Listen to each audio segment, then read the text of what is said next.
welcome everyone to MogTalk. If you guys are unfamiliar with MogTalk, it's a show based around the Final Fantasy XIV community discussing everything from Savage Raiding to Chocobo Racing.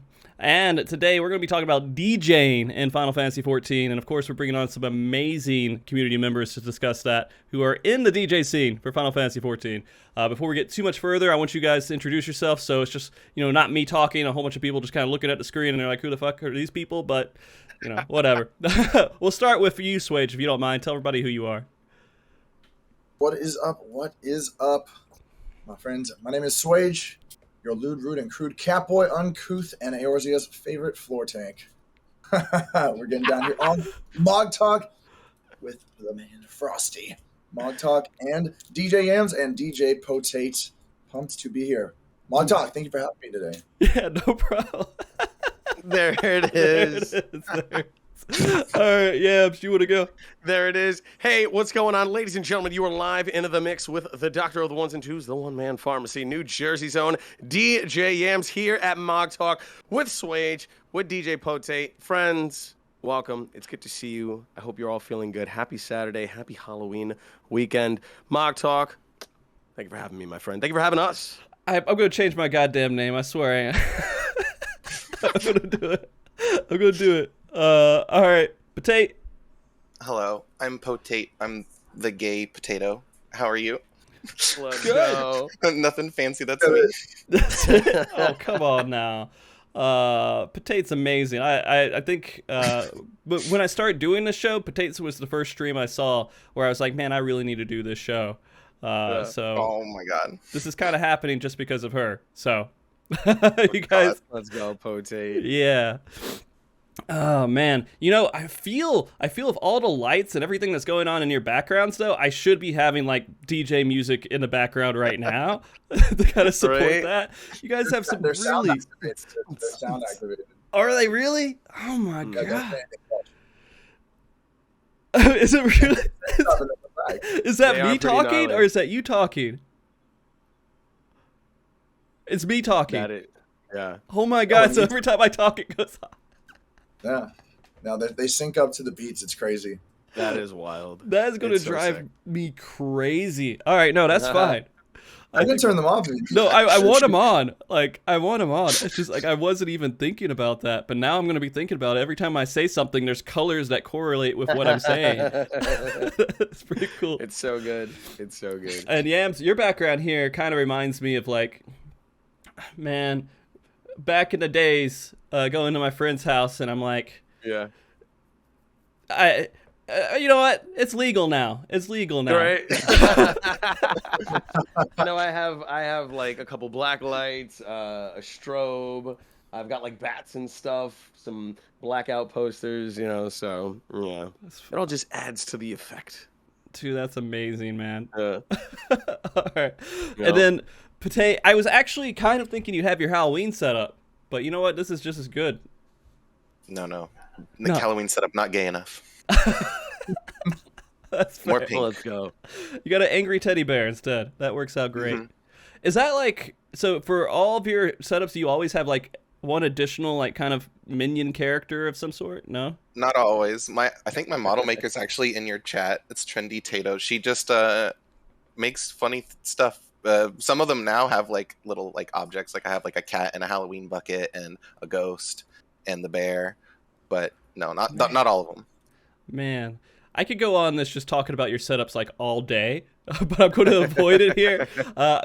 Yams actually is in the middle of two different sets, so we're going to try to go ahead and jump into this in about an hour or so. He'll pop off, but that is crazy. So just to get on that for like half a second here, how many sets do you guys do? And I'll start with Yams. Like, what's your average week look like? So I do a set every day. I try to be booked every single day. And probably like weekdays between 2 or 3 sets, Monday to Thursday, and then Friday, Saturday, Sunday, I'm looking at least 4, maybe even 5. And a set could be maybe at, an hour and a half to 2 hours. I try to stick between 90 minutes and 2 hours as to like not burn myself out. So I'll do like a 2-hour set, take an hour break, another 2-hour set, another hour break, and up until maybe like 6 a.m. in the morning. And this is all just stream, like in Final Fantasy XIV? Yeah, so it'll be, so like if I have, like let's say I have like an evening set, what I'll do is I'll wake up and I'll stream the content. And I'll do like an MSQ stream, or since finishing Endwalker, I've been getting into like the professions. So I picked up fishing like 2 weeks ago, and I did like an 8-hour fishing stream, just leveling from 1 to 90, just grinding it out, trying to catch like the rare fish. And then later on that night, I had a DJ set. So I'd be like, all right, friends, pack up your fishing rods. We're going to go DJ. But I mean, it's every day, every single day. Oh my goodness, dude. Yeah. Swage? I don't know why I'm going to fuck up your name at some point. I'm sorry. Potate, you guys, are you about the same? Yeah, I'd say probably the same. Sometimes, some Fridays, I'll do as many as 8.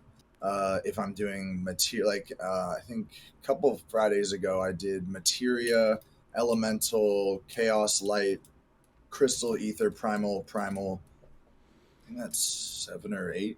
But yeah, and then it'll be like different time zones. So I'll be waking up at 5 a.m. for materia, and then take a quick nap, do elemental, another nap, and then the European data centers, then maybe another nap, and then do North America.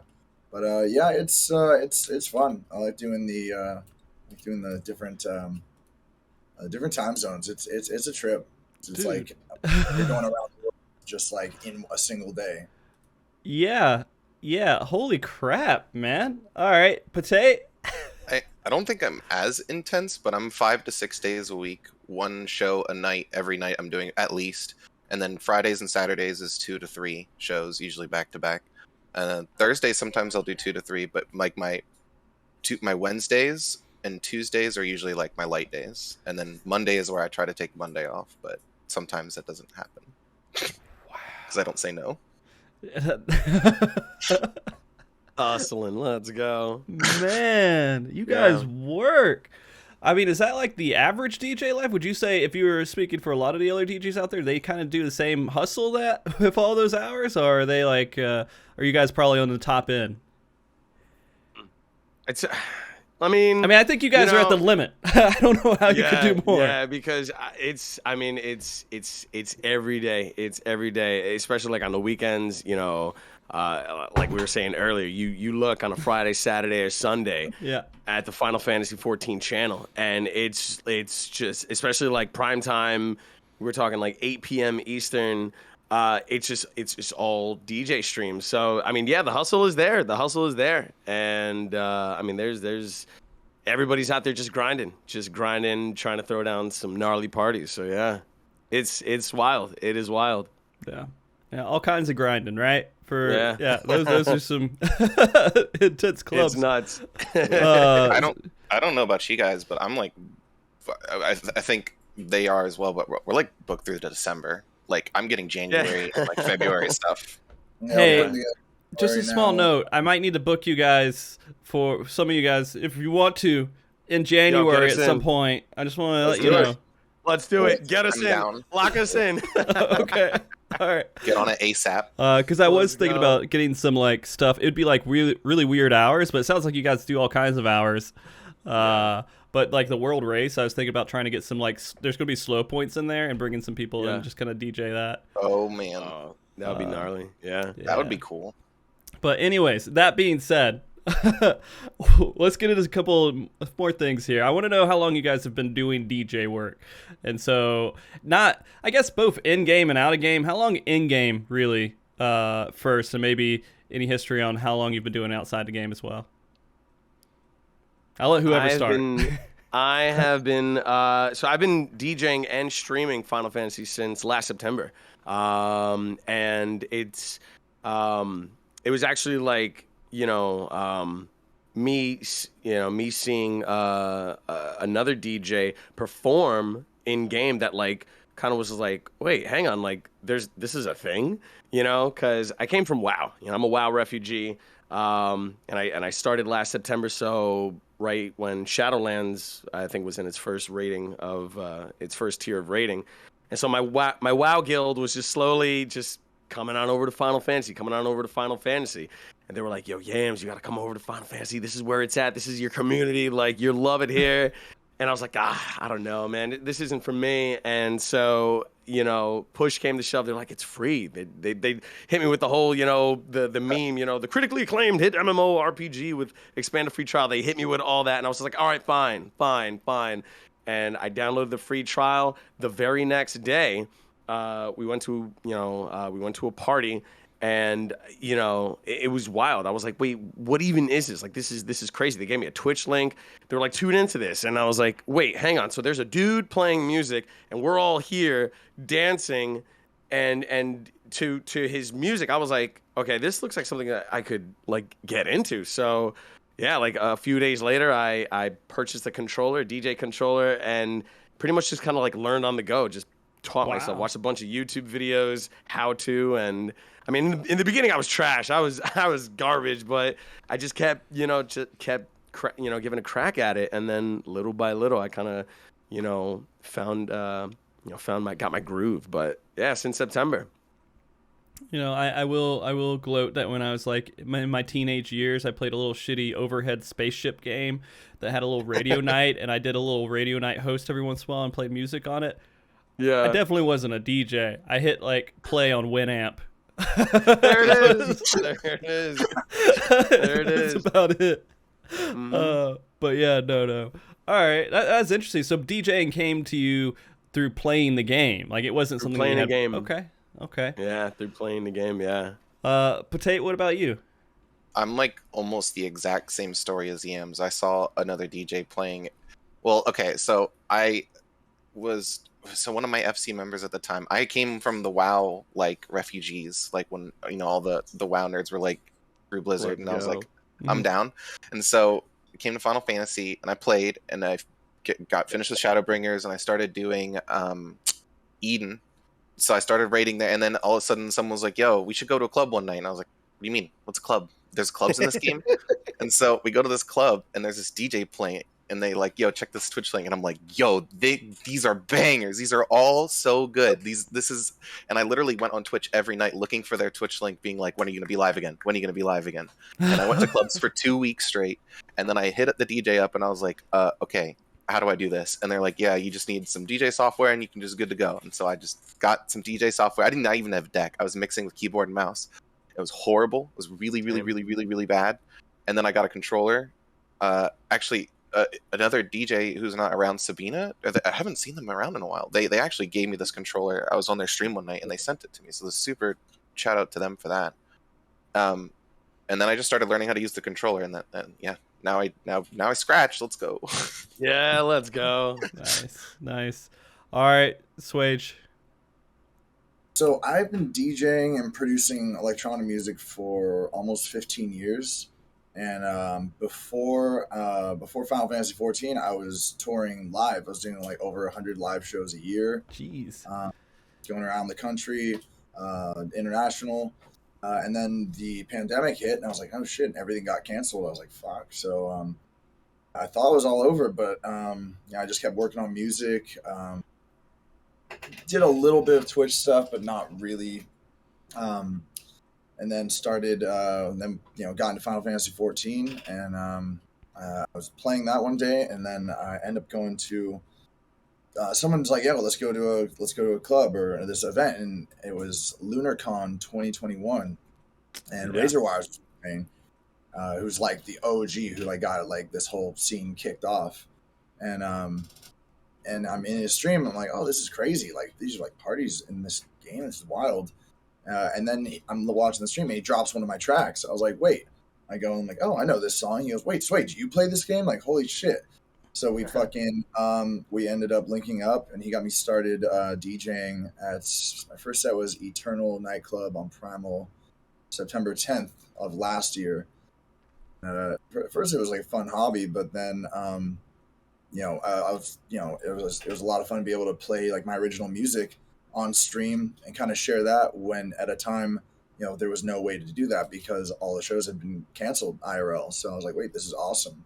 So I started doing that, and then slowly but surely it became like a full-time gig, and just been loving every minute of it. And it's been a crazy journey, but yeah, no, I've been been doing it for a long time, but only streaming for a little over a year now. Wow. So you guys are kind of like the inverse here. You have like a huge like in the scene DJing, music production background, came in and started getting into the scene, and both Yams and Potate started with the Final Fantasy XIV scene. Yeah. That's awesome. So I mean, absolutely wild. It's so weird that an MMO is a platform that could do things like this, right? For sure. Yes. For sure.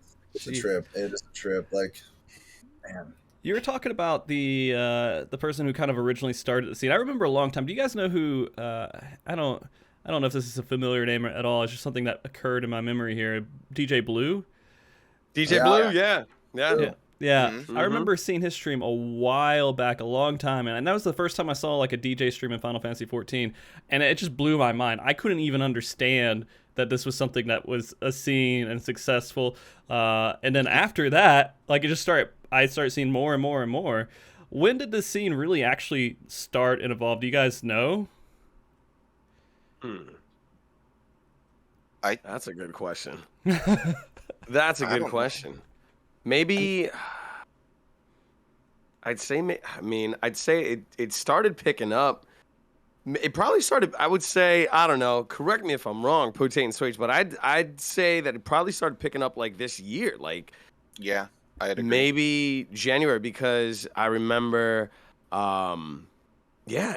was like after New Year's that, after there were so many parties going on for New Year's Day. Say what? Yeah. Once Q Walker died down. Once Q Walker died down. Oh my God! Once the 4,000 person queue stopped, then it was like, oh wait, hang on. All right, did you guys also do the queue shows? Like, am I the only one who I remember being in the login queues, streaming the login queue, being like, "Yep, let's go, Q Walker." One of the first times that I had to play on Ether, I had to transfer over to Ether. I was going from Crystal to Ether, and I was stuck in queue. The queue was like 4,000 people. Oh my God. And then I just did my set right there on the loading screen, and it was wild. It was wild. And then finally 5 minutes before my set ends, then that's when the queue pops, and I finally make it to the venue. But I mean, I'd say after Q Walker, once people finish the Endwalker MSQ, then I'd say that's probably when it was that's when it started to pick up. Okay. Yeah. But you said probably a little bit before the expansion even came out, it started to kind of at least take place, get root, right? Yeah, for sure. It'd been at least since, I mean, the earliest I had seen it was things popping up in spring of last year. I would say there was some stuff that started take root, but I think it goes back even further. With Blue, Razor Wires. I know Sly. I know he does a lot of other streams and everything else, but he also was going to one of his venues as well and playing music for them for a while. But I don't think there was a huge DJ scene. It was just starting out and just kind of testing the water with it. But I mean, that's kind of a different scenario, as you guys are hardcore all the time DJ. Every day, man. Even if you're DJing, just maybe Swage, you have a little bit of insight into this. Even DJing outside of Final Fantasy XIV, it's not an everyday thing, right? Well, I mean, and it can be if you're doing a run of shows. I did a tour I was on with Nightmare, and we did, I think the longest run was 5 shows in 5 days, but it won't be multiple shows in a day. I was showing my old agent my schedule, and he's like, "This is the craziest thing I've ever seen you play." You play 6 shows in a day. This is nightmare fuel for me. I'm yeah, I'll do 2 hours here. I go to this next venue and do 2 hours there, and then and he's like, "This is this is a crazy person. Who would want to do this?" From an agent perspective, because that's what they do, is they'll route shows for DJs. or artists or whoever, but it'll be like one show a day, and then you figure out the next move to another city, whether it's flights, whether it's a tour bus, and all those all the logistics of that. But because there's not as much there's not as much that they would have to do in the sense that we're doing in Final Fantasy. It's just moving to the next venue. Yeah. But it's still it's just that schedule I was showing is that's fucking crazy. But yeah, it's unique for sure with Final Fantasy. I don't think there's a place else on the internet or IRL that has this kind of vibe. I mean, that's a great question too, because Yams, you said you came from WoW and everything, and I mean, I played WoW back in the day, and I fell off around WoD, right? Warlords of Draenor, and I just couldn't take it anymore. It was done. Yeah. But there's role playing scenes and everything else over there, but there's not this. Right. Yeah. No, there's no. And even I would say probably the closest thing to a party in WoW would be, do you remember the auction house dance parties that would happen once a year? I remember the mailbox dancing. I don't know about the auction house. Dancing on mailboxes. Yeah. But as far as bringing people together to party, and I think a lot of it has to do with the fact that there's housing. There's housing in Final Fantasy. So you can go and you can make these clubs, whereas in WoW it doesn't have any housing. So you had little forts. You had the garrison. Yeah, garrison. Oh my god. Oh man. But I think a lot of it has to do with the fact that we have housing, and you can make these elaborate clubs, themed however you want. So yeah. Customize these houses. There's so many unique takes that people go through with these houses. The thing I've been the most mind blown about, there's always something new that I'm oh my god, this is wild. The penthouse, that whole those builds where it looks like a party in Beverly Hills or something. It looks like Jay-Z's mansion built in the house. I'm this is what? Jesus. Yeah. And now I'm seeing more of those kind of builds happening. This is crazy. Big shout out to the clubs and the people who work on the venues and work in the venues. I know we're the DJs here, but the clubs, without the clubs and the people who work those venues and the bartenders and the bouncers and the managers and all those people that do that, and the builders, designers, house designers, that's a job in the game that people literally will pay you gil to design their club. And those people that's I'd say we're what, 30-40% of the equation. I don't know, not a bit there, the majority of the equation, honestly. Yeah, so, that is actually a really good point. They work really hard. They're awesome. Yeah, you guys, I guess, would be the in layer, not the in layer, but there's probably more layers after, right? At some point. Yeah. But you're one of the top layers to this. I've had shows on housing too, and stuff that the housing community does is insane. And it is crazy what they can do, and it's all because of the ways that they can manipulate objects and make other objects look like different objects, right? And they can get super creative, and there's this whole world behind understanding how to be creative with a lack of, I guess, create options to be creative, right? You're with limited resources. Being creative with limited resources. That's what I'm trying to say. Yeah. And so they do a lot of really amazing things. And every time a new furniture item comes out, that whole house community is all right, how am I going to use this? What can I do with this? It's wild. Yeah. It's so interesting. Some of these designs, it's really impressive. I could never do this. Mm-hmm. Yeah. And then not only that, the clubs, they need to go out there and they need to make it an interesting place to be and have different people role playing in certain different ways, or just creating that atmosphere and environment that people would want to go to every night. And then besides that, you need people who are interested in that, which is the Final Fantasy XIV community, which is uniquely, I don't want to say uniquely interested, but it seems more prevalent here than other games where you want to go and be in an environment and community around people in these types of situations. You don't see that a lot in WoW. You don't see it. It could be because of housing too, right? But I think there's a different community definitely aspect to it. You might see, I don't know if RuneScape has stuff like that, because I think they got houses, right? I don't know if there's a couple other games that did housing and stuff, but I don't think it just doesn't fit as well. No, not at all. I mean, like I know Elder Scrolls Online, I believe, also has housing.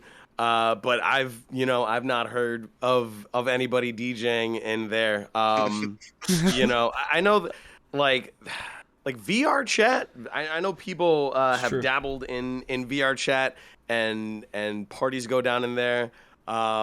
Pretty wild. But I mean, just the other day, I was on GTA RP trying to get my feet wet and see like, hey, is there like a scene here? Can like I start making something happen? But I think it's just the fact that Final Fantasy XIV, like we're just a very big RP focused, community driven game.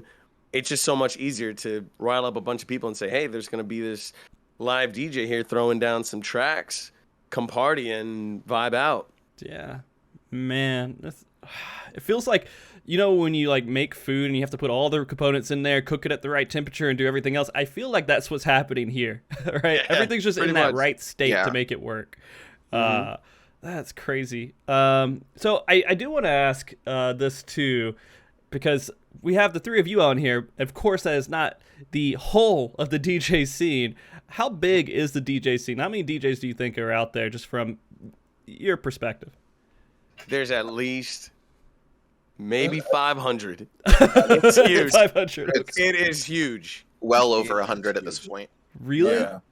Yeah, It's it well over 100. exploded this year. It's slowly rose. It went from like 50 to 100 to 200 to 300 to 600. It's Yeah, up there. It might not be 600, but it's growing rapidly. There's always new cats joining in, Mhm. and I always love to see the scene expanding and getting bigger and more, and having it be accessible for so many people as a creative outlet. Yeah. Man. And I know you've all been in communication with each other before we came on this show. But how is the communication between other DJs? Is there like you guys communicate with other DJs a lot? Absolutely. I mean, so like there's like a couple teams, a couple Twitch teams. One of them being Hyperdrive, which was created by DJ Limit Break, and that's kind of like where we all mingle and can coordinate with one another. So like let's say you're booked, but then something pops up. The good thing about Hyperdrive or any other team-based Discord, you can say, hey, something popped up. Can somebody take my set? Who's looking for a gig? And then you can just pass it off to somebody else. So yeah, we all we all network with one another. With one another, we all hang out in each other's streams. But yeah, it's definitely communication driven. Like we're always mingling with one another. Sorry, Potate's avatar just went crazy for a second. I'm so sorry. No, it's all right. Keep going. But yeah, and then I'm pretty much every DJ has their own personal Discord to where you can find out how to book them, their schedule. So yeah, it's all like we all mingle and converse upon one another. I have to ask this too. And so since there's so many people out there, is there enough venues to actually DJ at for everybody to like get into the scene, or is there like, are we hitting that point to where there's more DJs than there are venues to be able to play at? See, I think where we're at, especially given the fact that now we have like data center travel, I'd say that there pretty much should be a venue for every DJ. Because I mean, you look at the housing wards, you go into anybody's home, and there's most likely a DJ booth already set up there just in case. But even still, I mean, like pop-up parties, pop-up parties are a big thing. That's how I got my start. I would just do pop-up parties at Costa del Sol until like venues started reaching out and saying, hey, like, we want to book you. But yeah, I'd like pop-up parties are, even if there are more DJs than venues, pop-up parties are always wild, are always fun, and a big success and a great way to kind of get your foot in the door. I wonder how many people are doing pop-up parties over in Limna. Oh my God. A couple. Yeah. There's been a few. Yeah. Mhm. Yep. We took a party there one night, and like I remember one time I brought like all of this venue that I was playing. I'm like, let's go party in Limsa, and then we just take over a bench, and then like everyone's just going crazy. There was like tons and tons of people. I was like, oh my God, and like, Yeah. and then I was like, all right, we're gonna do zoomies around the Aetherite, and new players were like, what the fuck is going on here? Like, what is this? And that's the funny thing when you see like people's reactions when they first enter the scene, or they discover this and they're like, this is the craziest thing I've ever seen. Like, what? Like, there's like full on raves and like festivals and just all kinds of stuff that like it's just mind blowing. Like, I'll even show people and they're like, wait, what? These are all players? I'm like, yeah. These are all players. They all just go to nightclubs, and it's just it's a trip. It's a trip. And you can't even really show the full like amount of people that are in the videos either, because you only have so many characters that can fit on your screen before they just start to disappear. So like it's nuts. It's crazy to think about that. Yeah. You start walking around and you start having this like, or just like I don't know what it's circle. Yeah, it's a circle of people that are loading in, and then people loading out behind you. It's so weird. Oh man, yeah. That's good. The first show Yams that you came to mind was my pop-up in Limsa where I played only memes in the Limsa Inn.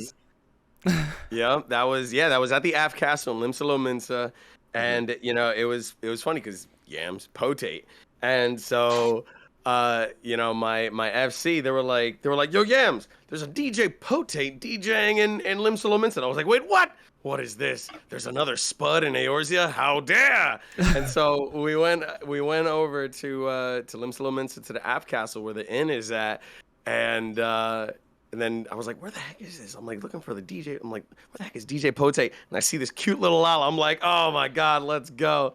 And so I hopped in his stream and I was like, DJ Potate, nice to meet you. I am DJ Yams, fellow Spud. And then we hopped into DJ Potate's Discord, into the voice chat after her set, and we've been friends ever since. Great friends. So yeah, I still remember that. But it was your pop-up party and out just there in the middle of Limsa Lominsa. It was a lot of fun. The best. Yeah, yo. So that's how you guys met. How did you guys meet Swage? My dearly beloved. My man's is. No, my man's is. Oh, you. No, you. No. So, Swage, how did we meet? I remember. So first time I saw one of Yammy's streams, I raided into him when he was playing at the Alley Cats, and I was like, "Wait, this guy's fucking awesome! Like positive vibes, like good energy, like playing good music, like it's chill." And I was like, "I like this guy." And then, but the bromance was solidified when we discovered our mutual love for Gigi Allen, who may he rest in peace, Saint Gigi. May he rest in peace. You're gonna have to explain that to me because I feel like a ignorant asshole here. Oh my God, what isn't there to explain about Gigi Allen? We could go on for days. He was a lyrical wordsmith, a humble, subtle punk rock singer who died in the '90s. But you'll have to look him up. I'll look him up. I'll say that for another time. But we just kept the bromance going, and then we got eternally bonded on August 9th. On August 9th, yeah. And then we met IRL for TwitchCon. He came to LAX. I picked him up from LAX. We got burgers. I took him into the studio, recorded him on some vocals, yamming it up. Got some gold. Yeah. Gonna feature this cat on some tracks coming up soon. It was wild. And then then we did TwitchCon, and it's been a trip with my manses. My dearly beloved. Yeah, no, we because like for the longest time, like people in both my chat and Swage's chat would be like, yo, won't you guys get married already, So then one day we were just like, you know what? Let's get married. So my character, Dr. Yamzette, she's a bun girl.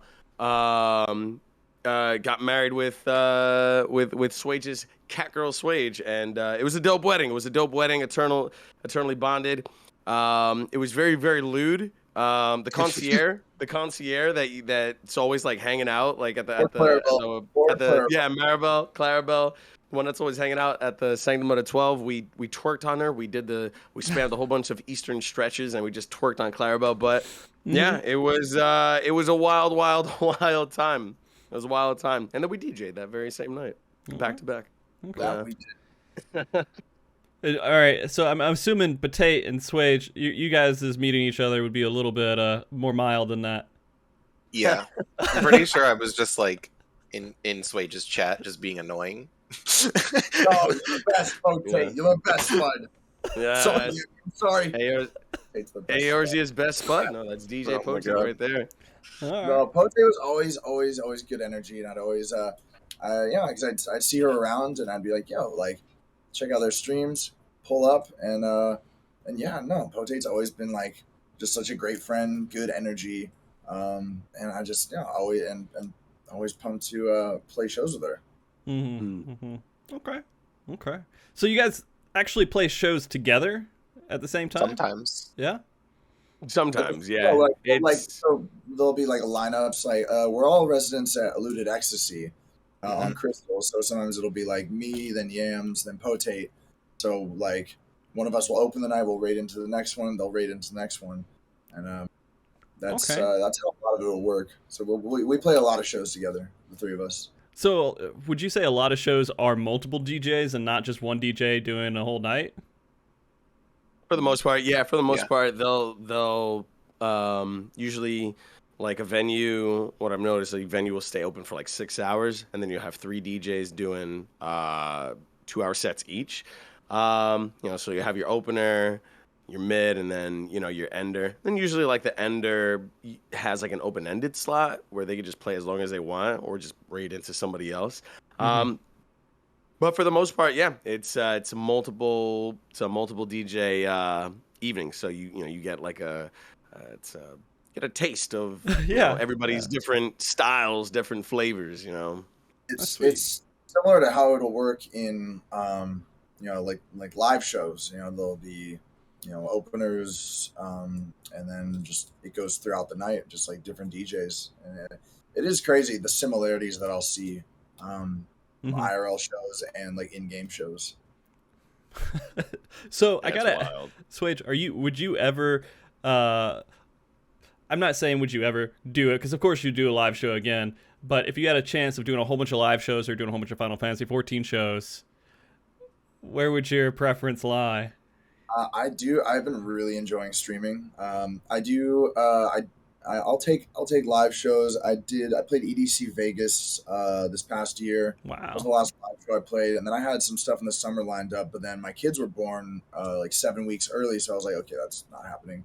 And now I'm just like, I'm sitting on a bunch of music. I'm trying to put that out and then do live shows again.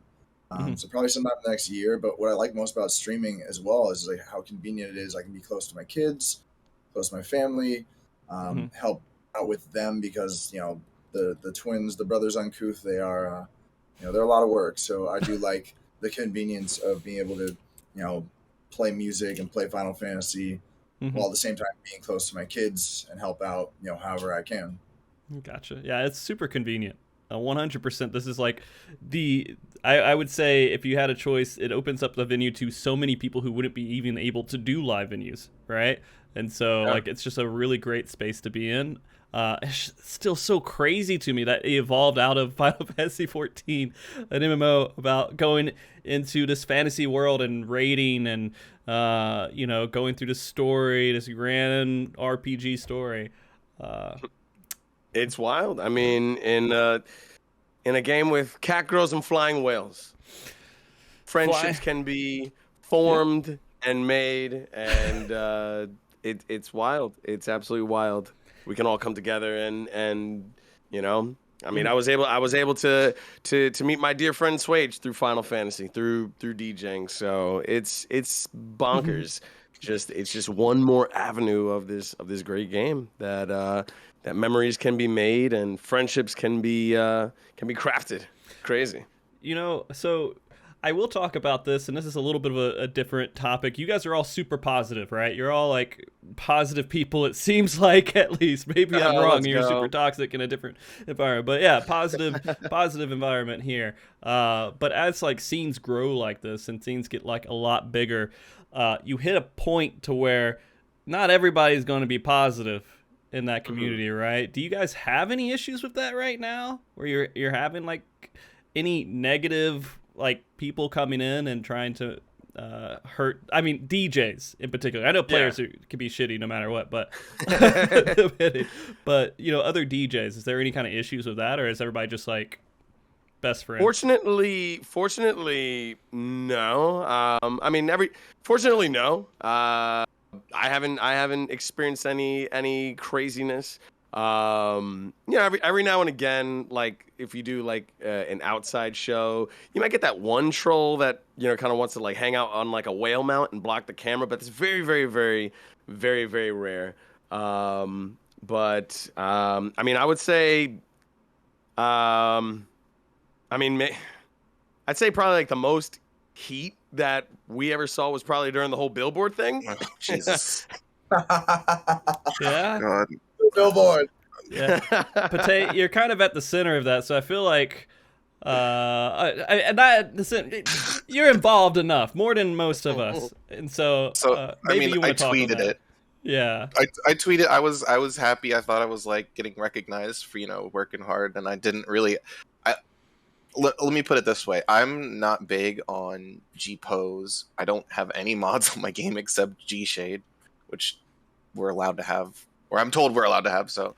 You don't do any mods. You're fine. I don't really know anything about picture editing either, and I can't even speak on behalf of the picture that was used. I know people were upset about it. I just tweeted it out because I thought it was cool, and I really didn't I don't know, I didn't look at it and think like what the people who were upset about were thinking about, I guess. And I was just like, oh, this cool party, and it's on a billboard, and like my logo's there, and it's really cool, and I like worked really hard for this. Yay. The community was less than thrilled about it. Just say I woke up to like 300 messages on Twitter of people being really, really angry with me, and I did not know why. I did not make it. I did not put it up there or anything. I was just happy that I was on there and included. I didn't even think about this. I start the shows now with a graphic of a billboard, like with the guest on there, and I didn't even think about this until now, and so that it's okay. There's a billboard redeem on my stream now. It's fine. Okay. Okay. Let's go. Because this was like the venue kind of doing their thing, and they did some stuff that was the issue, but you weren't in the know. You were just like, "Hey, I'm going to go DJ at a venue," right? That was it. Pretty much, yeah. And they always like ask for like venues and stuff will always ask for your like logos and stuff for advertising. So I don't think twice about being like, hey, here's my stuff. Advertise. How you see fit. Mm-hmm. Are you thinking about that now though? Like, if someone... if someone asks for my logo? Yeah, I'm extremely protective of my stuff right now. Yes, there's been like multiple cases recently where people are like, yo, can I slap you? And I'm like, no. Sorry, I'm so scared now. Oh, that's rough, man. It was really bad. Yeah, it's an unfortunate thing. Like just getting. It sounds more like you got hit in the crossfire. That it wasn't. Yeah. And then the community wants the pitchforks come up. I don't know if they have clear distinctions about where they're aiming the pitchforks at. Right. So. Torches and pitchforks. Yo, rabble. They came after. They were trying to get me banned from the game and banned from Twitch. Multiple people. They also they came after the people who designed my logo. Like everyone got attacked. Like which was really not fun. But it's completely died down now though, and the press was literally the press. Wrote about it. So I guess people discovered the stream, and I will say a lot of people that did come who were there just for the billboard controversy and then like saw the stream and were like, yo, this is really fun, and had a really good time. So I think that was the benefit, that there were actually people who didn't know the anything negative about press the public scene. Wasn't a horrible thing in this situation is what you're saying. It actually panned out. Yeah, because end of the day, some dude put up like a digital billboard that got taken down like less than 24 Yeah. hours in advance. Nobody was like hurt by it. No. The community's fine. Everyone's just fine. Like the party was the biggest party in MMO history, I think, in terms of parties being thrown. Yams open for that. Yam, do you want It's to? wild. Yeah, no, it was. I mean, it was the biggest crowd that I have ever had in my stream. It was 1,600 people. Wow. 16. Yeah, absolutely wild. And yeah, it was me, and then King, and then Potate, and yeah, it was a gnarly party, and yeah, I mean, I couldn't even get in. Yeah, there were people that were in queue for hours just to get the Balmung. Wow. It was bonkers. It was nuts. Jeez. Yeah. Oh, well, you got 3 minutes before your set. I got to mosey on out of here. Yo, MogTalk, okay. This was a lot of fun. This was a blasty blast. Thank you for having me be a part of this. Mm-hmm. Truly, this was really, really cool. We'll have to kick it again for DJs in Final Fantasy Part 2. But no, this was a lot of fun. But I do unfortunately have to run. Yeah. Swage, Potate, be safe out there. MogTalk, thank you very, very much for having me, my friend. Yeah. Adios, chat. Take care, everybody. Yeah. So the cameras are gonna get messed up for a second. You can bounce, Yams. It's fine. All right. Take care, friends. Mad love, yo. Yeah. Bye. I'm gonna fix the cams in a second.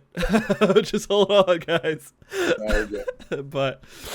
Oh God. Yeah, it's fine. It's fine. It's fine. I got this. You guys, you can keep going though. I mean, there's just so much to talk about with this. I just want to get Yams on here because I mean he's a really good spirit, man.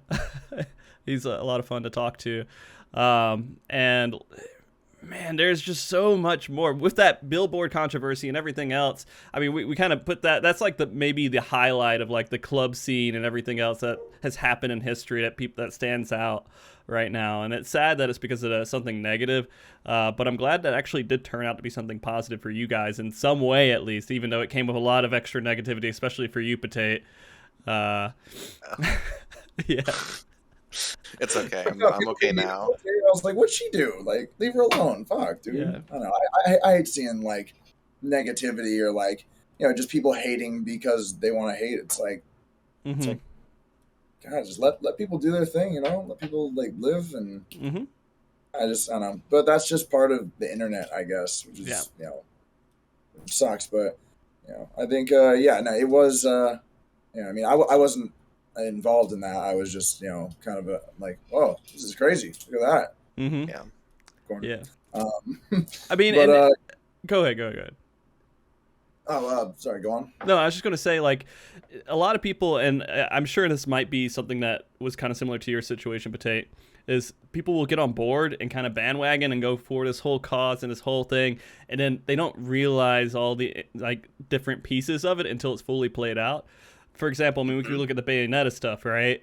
And that turned out to be a whole different scenario, after some time has been put into it and everyone was able to say their piece. And you got to be careful because people can be passionate. They'll see something and they're like, this is negative. This is horrible for the community. This is a bunch of just horrible ERPers coming and ruining Final Fantasy for us. And they're throwing up all this like data mine stuff. It's the worst thing in the world. I can't believe this. Everything that's involved with this, I hope it like burns, right? And then they don't really realize that's not what the whole situation was. It was really just a billboard. That wasn't fully thought out. That was it. I think, I don't know, the bandwagon of the toxicity there was like, they tried to ruin my like actual IRL life over like something that was removed. Like it was removed the minute the club saw negative comments about like, my Twitter for it. And like, I don't know, I think people need to remember that like, if you don't like something or you're upset with something, that's fine. You're totally allowed to just be upset with something, but like, Twitch is my job. And like coming after that's like saying like, oh, I don't like this ad you made, I'm gonna come after your livelihood. And I don't know, I didn't feel like that was necessary. That was a little extreme. The bandwagoning got intense. That can happen with a lot of maybe you know this, and this is kind of what you think about with it too, but a lot of that comes with envy and jealousy and stuff like that. And they feel better if they can take someone down because they feel like all right, well, this person isn't, having all this popularity anymore.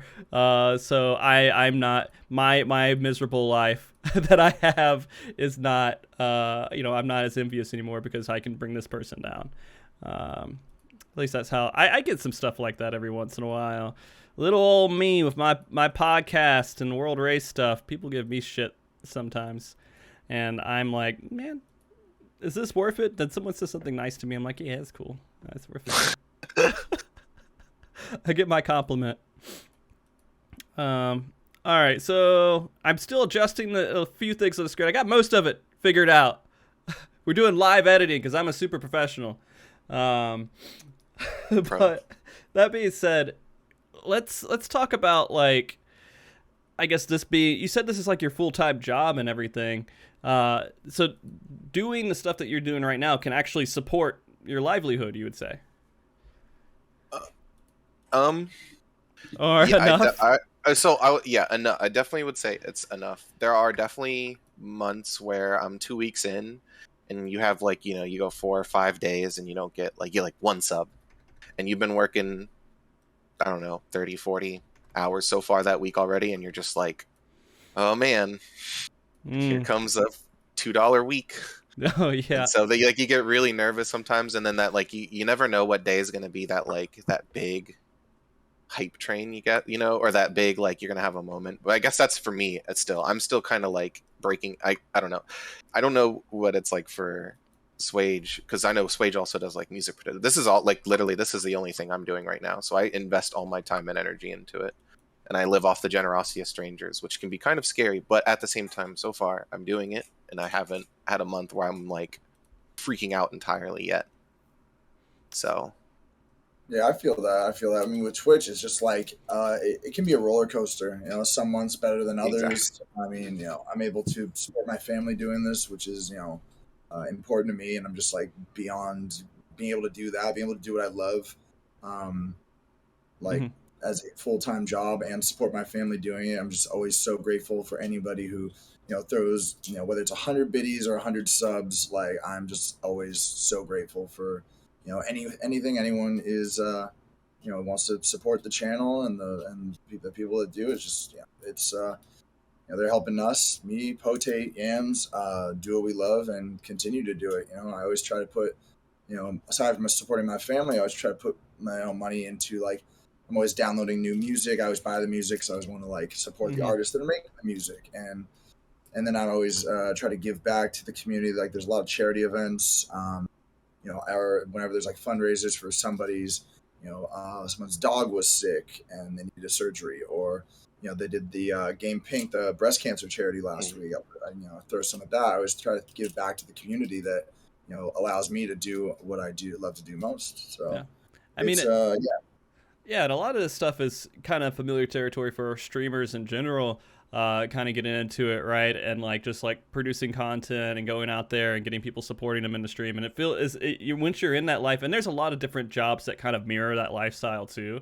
I mean, when you're independent on your own and you're going out and you're getting gigs, or you're doing contract work, and you're, like, even, like, trying to get people to, buy a service from you in any way, you kind of get into that life. And it can be spooky, but it feels like this seems at least relatively stable in the most part, right? Like, it's not like, you're Potate, you did say, like, you kind of, some weeks it wanes a little bit, then comes back, but you never have, like, a horrible month, would you say? So far. Okay, so far. It's just, it's there, right? There's like, a possibility of it. There's not, like, this big always safety net. Yeah, exactly. Like, well, there's, like, no safety, no time off, no paid vacation, no sick leave. Like, any day you choose I think I said, any day you choose not to stream is a day you guarantee make $0. And I'm like, and when I realized that, I was just like, oh boy. So it's really, like, stressful to take time off for yourself, or, like, to do stuff, because then you're like, no healthcare coverage. And welcome to tax season on that too. Yeah, no, like I'm putting away like 20 to 30% of everything and just sitting. It's just sitting there, like just money I'm not allowed to touch until taxes because it's all going to taxes. Yeah, yeah. But you gotta figure out how to get those write-offs, man. Yeah, well, I pay somebody to do that for me. Yeah, that helps a lot. It really does. Swage, I'm sure you're super familiar with that. Oh yeah, yeah. I think H&R Block has a Twitch like tax service. Like they literally can Really? do content creator taxes. Yeah. I think so. Like I'm pretty sure they have like they specialize in that. Jeez. Oh, taxes. Taxes. Listen, Chad, I definitely don't Look into commit that. tax Look into fraud. that. Yeah. No tax fraud here. No. Lalafels would never commit tax fraud. Oh, jeez. Oh, anytime you add in like Lalafell, you have to add in that sus, right? Yeah. For some reason, it feels like that it comes out every single time. But yeah. All right. So the other things, I guess, is been doing this for over a year. It seems like. There has to be some stories, some interactions, besides billboards. We won't talk about billboards. We're down to billboards. But just in general, and they don't have to be negative interactions. They can be positive interactions of working with club owners or working with different or players, playing for players that you could share story-wise. Jeez. I put you on the spot. I mean, there's so many stories. I don't know. They're like clubs are crazy. Like I bet Swage has like everyone has like their own little memes, their shticks that kind of form and stuff. Like, or they're like you get certain people in the club repeatedly that you see over and over. Or I mean, I think I know one thing that connects me and Swage is Amelia and Eluded Ecstasy, and that club has some of like the craziest and funniest. They have a janitor. They have an RP janitor. I want to shout out to Kokowitz right now, everyone. Like he is in the club. When everyone pops bottles, this man like cries because everyone's making him have to mop. And when they throw their flower showers, he's also upset because now he has to sweep. It's like Kokowitz is probably one of my favorite interactions in any club I've ever had. I was DJing and I just see this like guy sweeping, and then everyone starts throwing like confetti everywhere, and he's just upset, and I'm like. Is he the janitor? Yes, he is the janitor. There's a love to Kokowitz, for real. Oh man.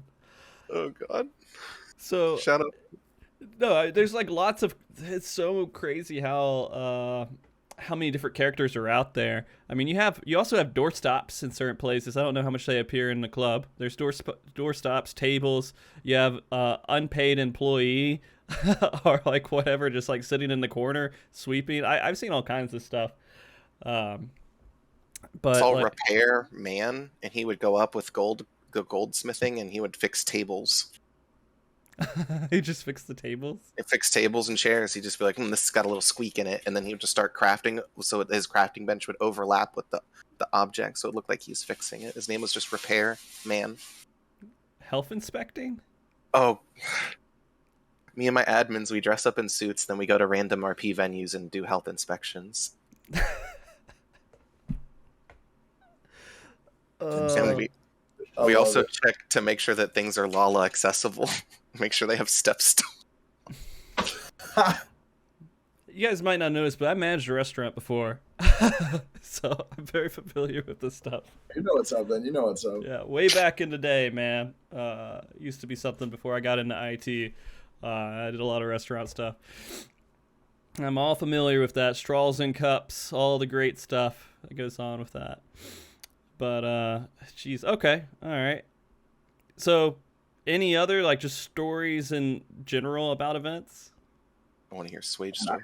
I remember one time. So, like, I'll try to add a little bit of, like, production value to some of my streams. I have, like, a dance squad, like, a team of dancers that, they coordinate, their glams, and they just add an extra element. Sometimes I have a blue mage that will party up with the dancers, cast effects on them, do, like, light shows. Yo, Amelia, what's up, Amelia? Amelia and 20, hello. Sure. I remember one time. So one of my dancers made the dancers glams for me. which is just like, you know, the outfit that they wear. Mhm. And she made like dozens and dozens and dozens of them. And I was really drunk one night on stream. I was like, we're going to give a bunch of these away. And literally everybody in the venue just kept coming up to me. I kept trading them and trading them and trading them. And the entire venue was just filled with everybody wearing the Swage Dancers Glam. And it was just like the craziest thing. Just like everybody just all wearing this Dancers Glam and then getting up right next to me and then all dancing. Like, it just looked like I had like 100 fucking dancers. I was just like, oh my God. Like, it was just crazy. And then we took that, and that was the party we took to Limsa, and just ended up raging for like hours and hours and hours and hours. Jeez. Pretty much the whole night. It was just crazy. Oh my God. And then there's like other crazy stuff. There's just been like, you know, there'll be, like I'll be like, all right, everyone, like spam those buffs, spam those effects. Let's break the stream. And like, this was a materia set where they literally did not stop for like 10 minutes. I could not see the screen in the game because it was just like pure like white like lights just like everywhere. And I tried to zoom in, and it was just like barely could make me out, but like it was just lights everywhere. Everyone doing all these effects, and just they didn't stop. It did not stop. It was fucking crazy. Those particle effects, man, they mess up some streams. Oh yeah. It's I mean, it's not too bad for me because I'm streaming, because my setup's kind of weird. I use a MacBook to stream, and I have a PlayStation 5 going through a game capture card, so it's not really affecting the stream too much. It's just, you know, it just looks crazy because it's, you know, in the game there's like, I don't know, it's just wild. Like people like okay. bring out the lasers, Helios. You know. The lasers, yeah. Oh, jeez. All right, so what's like? I'm trying to think of the right way. Like, what's the average stream like for you when you get up and you do a set? Is it you get on and you have a couple of warm-up songs that you know and you trust, and you get into some really hardcore beats? How do you choose your music and your sets for, the different playlists that you do? Oh, for me, it kind of goes back to what I would do when I was touring IRL. Is, you know, I would always build new sets out of existing sets. So every set is just an evolution of the one prior. But because because I'll stream like all the time, I'll make like a ton of different set lists, and I have a lot of different set lists, and I'll bounce around between one and the other, and I always try to switch it up. I'm never playing the same set. There's sequences of tracks that, you know, transition really well together, so I'll play a lot of those. But it's always like bouncing from, you know, my June 2022 set, which I still add things to my April one, to my August one, to my Fast and Furious set list, which is just like drum and bass and like some like heavy stuff, or like my housey party set list, which is like a lot of housey remixes, or the block party set list, which is just like kind of variety. It depends. But I never, most of the time I go into my set like a minute before. I'm like, what am I going to play tonight? Let's play this. It's never really planned out too much. And I kind of have more fun that way because it keeps me on my toes. I'm like, all right, but yeah, I always try to download a couple hundred new songs every few weeks just to keep things fresh. Not just to keep things fresh for the stream, but to keep my own sanity, because I'm hearing the same thing over and over and over. I'm like, ugh. Oh my God, yes, that. You know what I mean, Potate? You know what I mean? Yes, Yeah, I know. Yeah, you got to switch it up. I had that exact conversation about switching it up last night with Lilu. Yeah, so I mean, this would mean that you guys would have to have way more songs than you would in, like I said, a typical like DJ set, just to keep your own sanity and to keep things fresh with how many different venues you're doing in a week. Oh yeah, because most IRL sets, it's like an hour, maybe 90 minutes, if you're like headlining. But, you know, in any given day, you know, 5 hours, 8 hours, sometimes 14 hours. I think the longest I did was, I did like, I think 18 hours with a few breaks in between. It was like one Friday where I did like Materia, Elemental, you know, Chaos Light, and then the North American data centers. But yeah, it's just like, you got to have variety. Otherwise, you get monotonous. And you're like, oh, fuck, you keep hearing the same thing over and over. And I'm just like, ugh. But yeah, it's not as much of an issue now. Okay. And by the way, I don't know if anyone saw that, but my stream is all messed up with notifications with any kind of subs and stuff. I tried to fix it. I'm sorry, but it did glitch out and go crazy there for a second. Lulu TV with that raid. Oh, hi. Oh, Lulu. what's up? Lulu. Lulu, is another DJ out there? No. Okay. Sorry, I don't my think ignorance. so. I don't think so. Is Maybe Lulu DJ? Lulu will tell us. Maybe. Also a content creator, though, for real. Yeah. I'm pretty sure they make the cool clips videos. Oh yeah. The cool clip. Lulu. Man, I feel like an idiot right now. What am I missing? I need to enlighten myself after this stream. I'm sorry. Swage, you know this very well now. Dad life just completely eliminates like your time to like sink into more content, right? Because a lot of your content is baby. Balancing the dad life with the music production and streaming, and also progging Savage raids. It's like I'm living every moment of my life minute to minute now, and it's cool though. I mean, like I'm grateful for it, but yeah, my social life outside of dad life and streaming has died down significantly, not just because of the pandemic, but just like I'm always super busy. But I like to be on the grind. Like to stay busy. Yeah. It's like I work a full-time job out of all this stuff too, and like that job is actually a job that takes at least like 60 hours of my time every week. So doing that plus podcast plus the world race plus like any other events that pop up with Final Fantasy XIV with shoutcasting stuff and everything else, it destroys my ability to like find time to absorb different pieces of content too. And I feel bad because there's so many really cool people out there now. I think the Final Fantasy XIV community has like ever since, of course, last summer, I feel like that was just like an event, right? Final Fantasy XIV summer of 2021 was such a big transition event for the community. Oh yeah, with all the WoW refugees we got. Yeah, it was just crazy. A huge influx of players. Yeah, and when a streamer comes in and they have 200,000 people watching them play Final Fantasy XIV, it kind of changes the directory up a bit and influences other influencers, which passes down. Definitely. Man, but yeah, no, it's been insane recently, and I've just been getting back into everything since the last World Race, which happened I think 2 months ago. It feels insane. It feels like I've been streaming for another 2 years, but I've only been streaming for another 2 months since the baby came. But what else? You know what? I do want to ask this a little bit, because we talked a lot about your DJ life and everything, and you were talking about Swage. You do like raiding and stuff. What do you guys do in Final Fantasy XIV outside of DJing? I guess Swage would be mostly raiding, right? I think Swage might be having a father moment. It looks like it. I'll let you go, Potate. Well, I haven't been playing a ton of Final Fantasy recently. I kind of want to do the variant dungeons. I leveled a bunch of classes. Like I have a bunch of, like I started in like the end of Shadowbringers, but I have a tank, a healer, and a DPS at 90, and I finished Endwalker. I'm not big on raiding. No problem.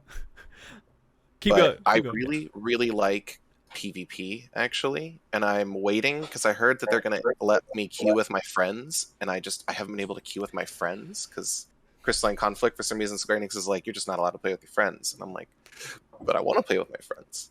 Yeah, I know a lot of the history of that ability. I will play it again. Yeah, the team stuff is weird for Final Fantasy XIV, because it's one of those things where there's just not enough teams queuing up at the same time. So how do they handle that? They could just kind of funnel them into casual, and that's the only way they can kind of make it fair in some way. But then if you have teams queuing into other people who are not on teams in casual, it's just like a stomp fest. So they have to figure out how to handle that, right, and how to make that work. And so maybe they'll figure it out soon. I know that they were planning to get really serious, or not really serious, but at least enough to do events with PvP going forward in the future. So, man, maybe you guys will start DJing PvP events.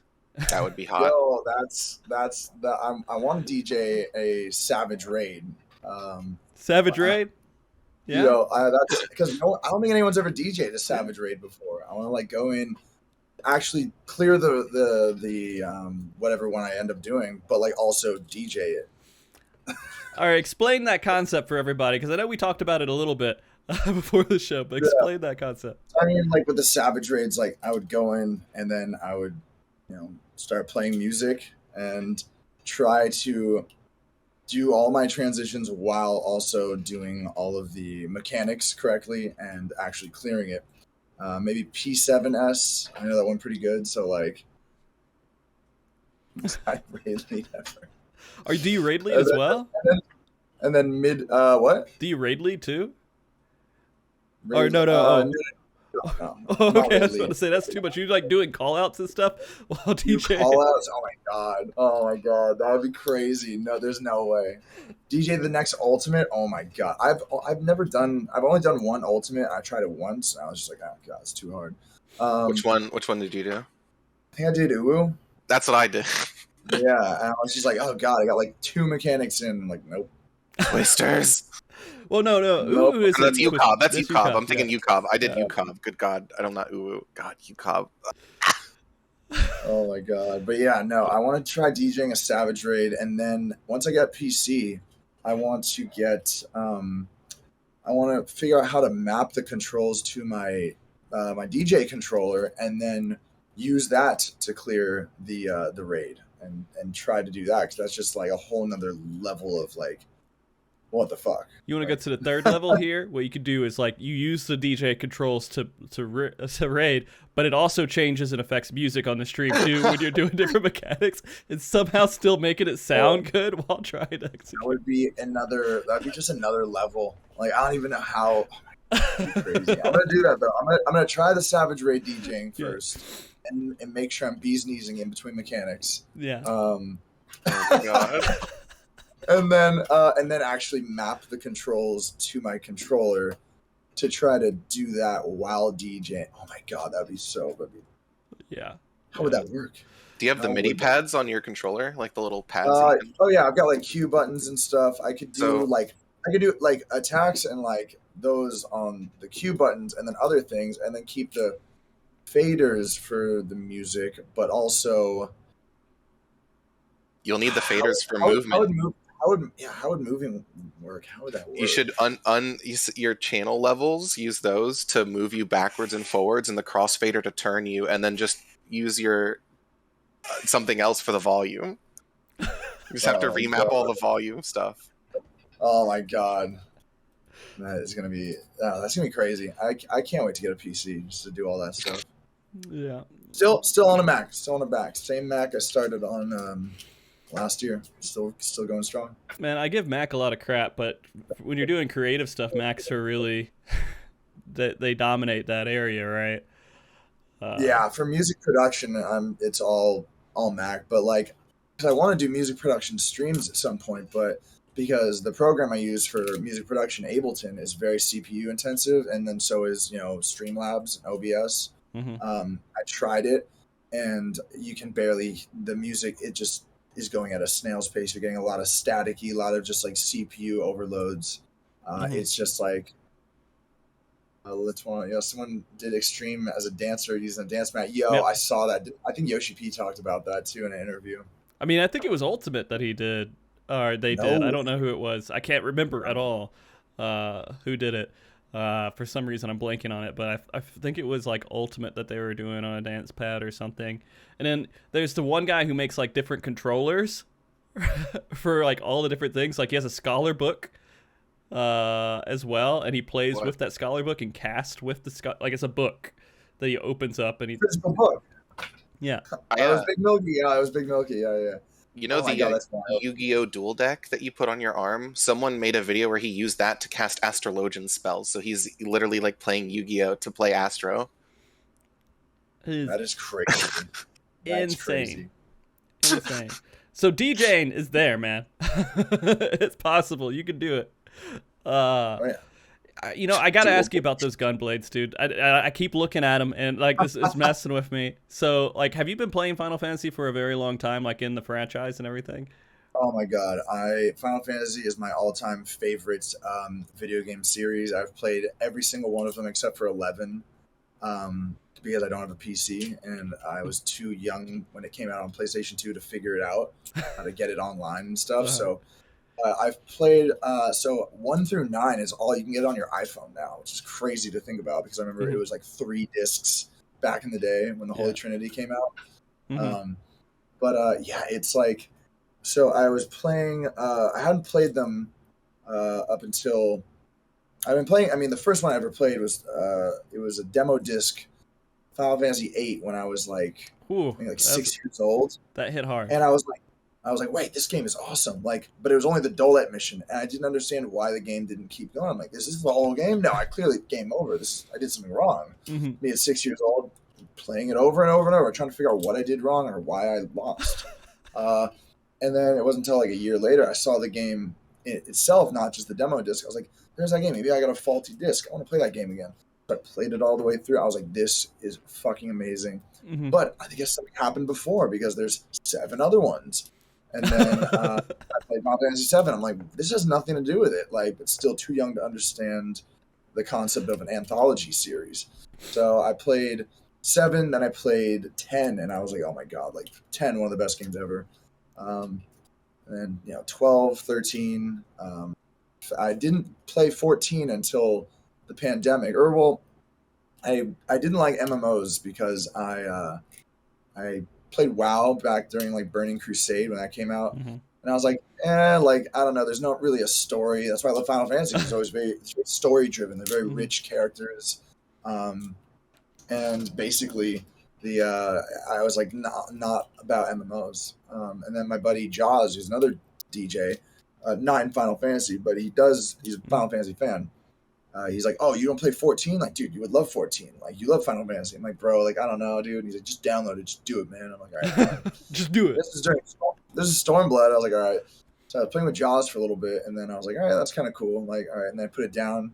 And then during the pandemic, I picked it back up because I was just like, all right, like, I'm just going to go back into this because I just replayed Final Fantasy X, got the Platinum Trophy on that. I was like, all right, I'm going to try out Final Fantasy XIV again, made a new character, then got really into it. I was like, whoa, this game is like amazing. Like, there's a really good story. And then, almost a year later, discovered the venue, the nightlife scene, and then got into that. But Final Fantasy, I love Final Fantasy. I love all of them. I played 1 through 6 when I was, I played those on my iPhone when I got those. When I'd be on planes traveling for different shows, I would just be like, on my iPhone. So I was too young to play them when they were, new on NES and whatever. But it's my favorite game series. I love everything. If it says Final Fantasy on it, I will buy it. But yeah, during the pandemic, I was like, thanks government for a little bit of money. I'm going to buy a gunblade and I'm going to buy the buses. And then when I started streaming, I was like, hey, these Final Fantasy relics that I have would be great on stream because I am a huge Final Fantasy nerd. So I hung them up, and I have redeems on my channel where I'll take them down and like DJ with it. Are you like taking the sword and you're like scratching the record with it, and you're just like? No, I just hold the Buster sword while I'm doing, and like I'm kind of good at balancing it on my shoulders and then spinning at the same time. That sounds dangerous. It's not sharp, right? Right? You dulled it. It's dull. The Buster sword's not sharp, but the gun blades are very sharp. Oh my god! Get the Buster out, yo! This way. What is up? Oh my god, man! Yeah. But yeah, no, I love Final Fantasy. I'm excited for 16. Excited for more 14. And when I get a PC, I'm gonna knock that last one, 11, off my bucket list because that's the only one. No, don't do it. I need to. Dude, I have OCD. I need to play all of them. I'm gonna play all of them just so I can say I did it. Okay. Did it. They changed it a lot. I think it's a lot easier to get into, but that was like the beginning of MMOs, right? It was before WoW. 11 was before WoW. Was before WoW, wasn't it? Yeah, it was before so. WoW. What year did 11 come out? I'd have to look at it again, but it was like, let's Maybe. see, Final Fantasy 11 release 2002, May Oh my 2002. God. Yeah, it's Ew. old. It's so that it is crazy to think about that stuff. Or at least that's what Google told me. I don't know if there was one earlier than that, but I'm pretty sure it was 2002. It came with the PlayStation 2, and that was like the big highlight, is having an MMO on the PlayStation 2. Well, it didn't come with it, you had to buy it, but you played on it. But yeah, dude, I couldn't keep sharp objects like that hanging on the wall. I'd get like real nervous. Like, what if Swage just like gets like real tipsy one night? He's like partying and he falls back and he falls on the blade, right? And so like, No, listen to this. So here's what happened. I was DJing one night and I had to redeem. So the hooks for the Buster Sword are like kind of weird. I need to put them in. But I was taking it off, and then the hooks came out, and it fucking fell. But I didn't want to break the sword, so I stuck my foot out, and the whole fucking thing landed on my foot. And I was like, ugh! And it hurt so bad. But I was like pretty drunk, and I was like, all right, like whatever, it's fine. So I continued my set, and people were like, "Are you okay? That looked like it hurt. You dropped that Buster Sword on your foot." And I was like, "Yeah, I'll be fine." And I forgot about it. Had a few more drinks. I was okay. And then I fell asleep in my chair. When I woke up, I could not walk. I was like, I got up. I was like, oh my God. I'm like, did I break my foot? Did I roll my ankle? What happened? What happened last night that is causing me this incredible pain? And I was like dragging my foot. Like I could not walk on it. I was like, what happened? What happened? What happened? oh my God. I was replaying that. I'm like, I must have rolled my ankle. What? And then I watched the VOD. And I was like, wait, I remember what happened. That fucking sword fell on my foot. That wasn't fun at all. This is why you remember that, yo. It hurt so bad, and I was like, do I need to go to a doctor? Did I break my foot? Like, I don't know. I was like, I'll give it a couple hours, and then a few hours later, I was like, okay, like I think it's just, I'll be fine. But you probably did fracture a bone or something. And you just like, well, we'll figure it out. We'll just let it heal. I'm sure it'll be all right. Robitussin. Yeah. Oh, jeez. All right.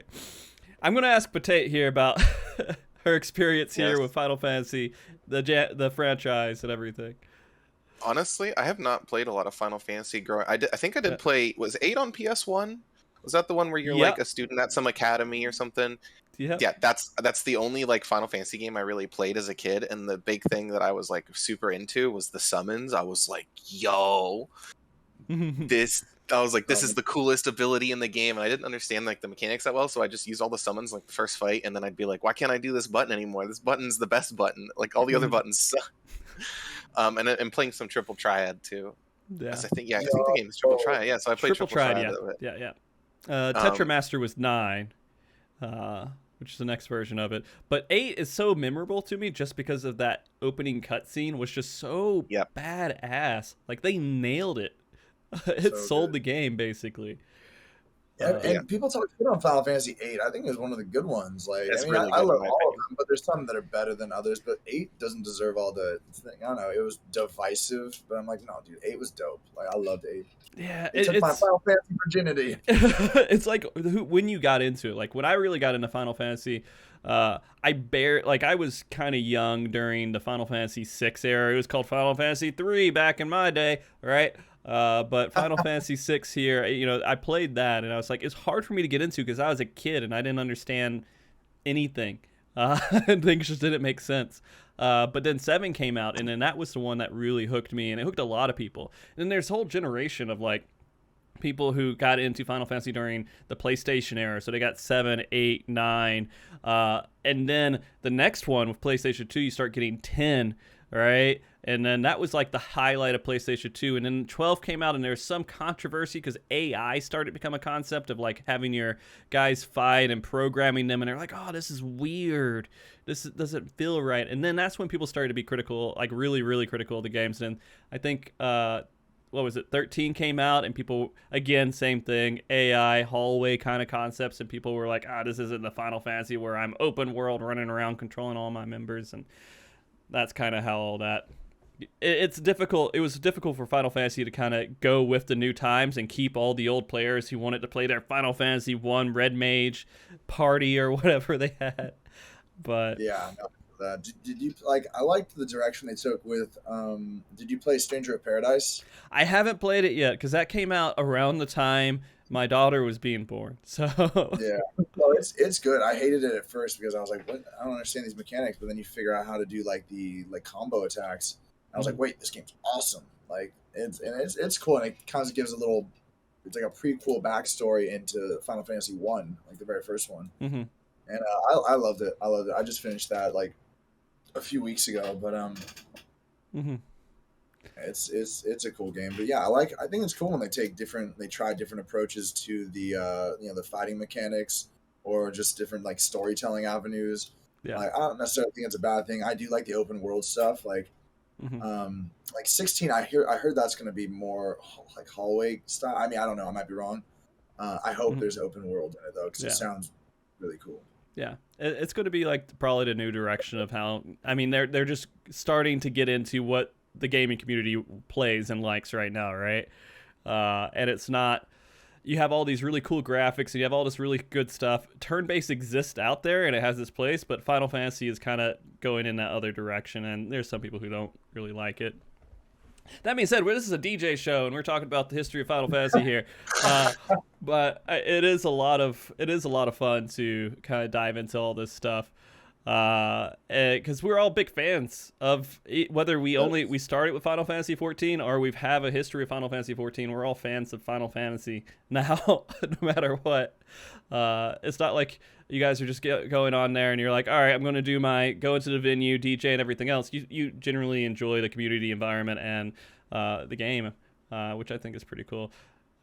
Going in, doing PvP, that does ring on my heartstrings. You don't know how long I was a person who backed Feast and the old PvP, and I was deep in that PvP community and doing events, doing shoutcasting, doing all that stuff for it. I do. You do? Like the new PvP, Yeah. but like, I'm not gonna lie. No, I know. Front lines are a little unbalanced. Oh, man. front lines, screw it. That's all fun stuff, right? It's just. If you play a scholar in front lines, I'm looking at you. Right, chat. So it sounds like Swage, you're on the PvE side and Potate's on the PvP side mostly here. Is that right?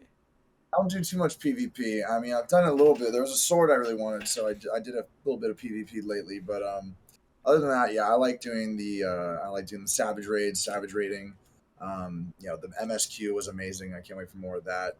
I like collecting mounts, collecting triple triad cards. There's just so much to do in this game, and glams. Oh my God, I love doing glams. That's what I like to do. You can't get into the venue scene and not be a fan of glams, right? You have to you got to look good where you're going. And that's always going to be the real end game forever for Final Fantasy 14 is how good you can make your character look. I'm lazy. So my guy is always in whatever the typical raiding gear looks like. That's what he looks like with a Moogle head, and that's it. Yo, yes. I always try to put a little bit of myself into my character, into my catboy. Like, I like the reds, the blacks, I do the sleeves, and just Swage, what class do you play in Savage? Oh, I am a floor tank. I'm a dragoon. Oh, okay. Love dragooning it up, sweeping the floor with my body. How often do you jump off the side? Backflipping off the side. Oh yeah, I've definitely done that a couple times. My static's just like, always got to do it once. Always got to do it once. Get that backflip out of the way. And yeah, it's definitely embarrassing. But I have had oh my God, I remember doing a Party Finder Savage raid a couple months ago, and I messed up on 2 mechanics, and I was like, God damn it. And then someone in the chat goes, stick to DJing. And I was like, and then I was like, God damn it. And then other people came to my defense. They're like, wow, toxic. Go back to WoW. And I was like, yeah, you tell him. Thanks for defending me. But yeah, it was funny because I never know if someone's gonna recognize me or something. So I'm always like, ah, shit, I better not fuck up. Yeah, someone I've gotten that like once or twice. Like, hey, stick to DJing. Oh man. I every once in a while, like, so I do Party Finder for Savage right now, and we'll wrap up this tangent in a second. But I go to Party Finder every once in a while, and they're like, "Are you the Frosty, the MogTalk dude?" And I'm like, "Depends on how good I do in this raid." You know, if I do bad, it definitely isn't that dude. If I do good, yeah. So it's so embarrassing because I don't spend enough time to be a really, really good player, and so I make mistakes. And there are easy things that people can call me out on. It doesn't happen too often, but like I'm like, man, it's gonna happen. If they recognize me, they're gonna be like, all right, clip this, play it to my Discord, trash this guy, like all. Oh my god. Yeah, That's no.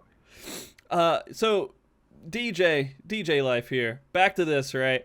Kind of going forward, we talked about how you got into it, current scene, how everything's going. Do you have any visions of what the DJ scene's going to evolve into or look like in the next year or so?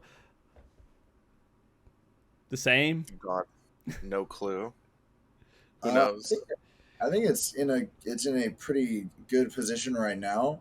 It's going to keep growing because now we're starting to see more people discover the scene. Because a lot of bigger content streamers will they'll do their streams and then they'll end it at a party. They'll be like, all right, well, I've had a Zeno come into my streams and like jam out while he's streaming, and he'll just like go to the party and he'll be kicking it, and he's a super cool cat. Or like Sebi Webbs, Kira, Ebiko, lots of content Yep. streamers are discovering this scene, and Mog, even you. Mog. The crossover. I should have never changed the channel's name, man. That's gonna like every time I go into a channel, I'm like, hey, what's up? And they're like, hey, it's MogTalk. I'm like, I guess that's me. Frostiness. Frost. Yeah, no, it's fine. It's just like I didn't realize the effect of that. Like MogTalk is the central point of this channel and everything that we do. And so I wanted to name it. It was Frosty_TV, and I was like, I'll make it appropriate with changing that name. But then I'm like, well, shit. Now it's not like the Frosty channel anymore. It doesn't. It's in this weird spot. But Oh, you're good. no, yeah. But So yeah, no, go ahead. it's sorry. Yeah, it's cool. I think that more people exposing their audiences to the venue scene. Like I've had a bunch of people be like, "Yo, I discovered you through Zeno or through Sebi or whatever." Like that, like yo, like I didn't know this existed. This is crazy that there's a whole like nightclub scene in this, Mhm.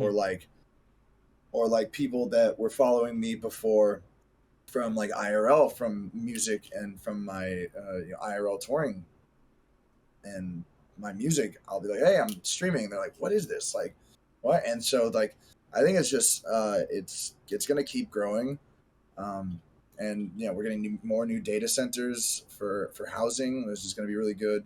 I think we're getting a new data center on Thursday or on Tuesday. Yeah. Yeah.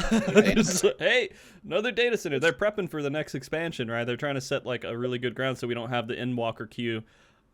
So And I think that with stuff like always trying to push boundaries with new ideas. Like I'm putting together this tour that I'm doing that Yams and Potate are on, and I'm trying to incorporate more elements and more things from like the IRL scene. Like there's hasn't been a world tour entirely in Final Fantasy, and I was like this would be really cool to do. Because I'll what an artist will do is they'll put out an album and then tour that album. I'm like, yo, I'll play a lot of original music in my set. So I'm like, all right, I'm gonna I'm put together a world tour entirely within Final Fantasy XIV on every data center, and bring a bunch of friends and put out this track and tour the track. So I'm definitely excited for that. But when is that going to happen? It starts November 11th till December 23rd. It's every data center, over 25 venues. It's gonna be a lot of fun, and this is kind of like the first ever virtual world tour. Yeah. But it's I'm I'm excited to put out this track that I've been sitting on the Psycho tour. You already know. That's And awesome. Potate's on it, Yami's on it. Yep. We got a bunch of DJs, and this is gonna be hopefully the first of many. And it's a lot. Yeah, it's a lot of work. It's a lot of work, but it's been fun trying to put together new concepts and just get the ball rolling with putting out more music, and then like incorporating my Final Fantasy streaming life into my music, and making that kind of a central focus where at a time where I'm not getting booked for a world tour myself because I'm not nearly that big of an artist to do that. I'm like, I can do it here, and I think it's gonna be a lot of fun. We got some cool stuff lined up for it. Okay. Mm-hmm. Potate, what's your thoughts on the future of DJing and all that great stuff for Final Fantasy XIV? I definitely think it's going to be growing. I think the new data center is going to be explosive for the growth, because I can only see, it's ripe for new venues and people.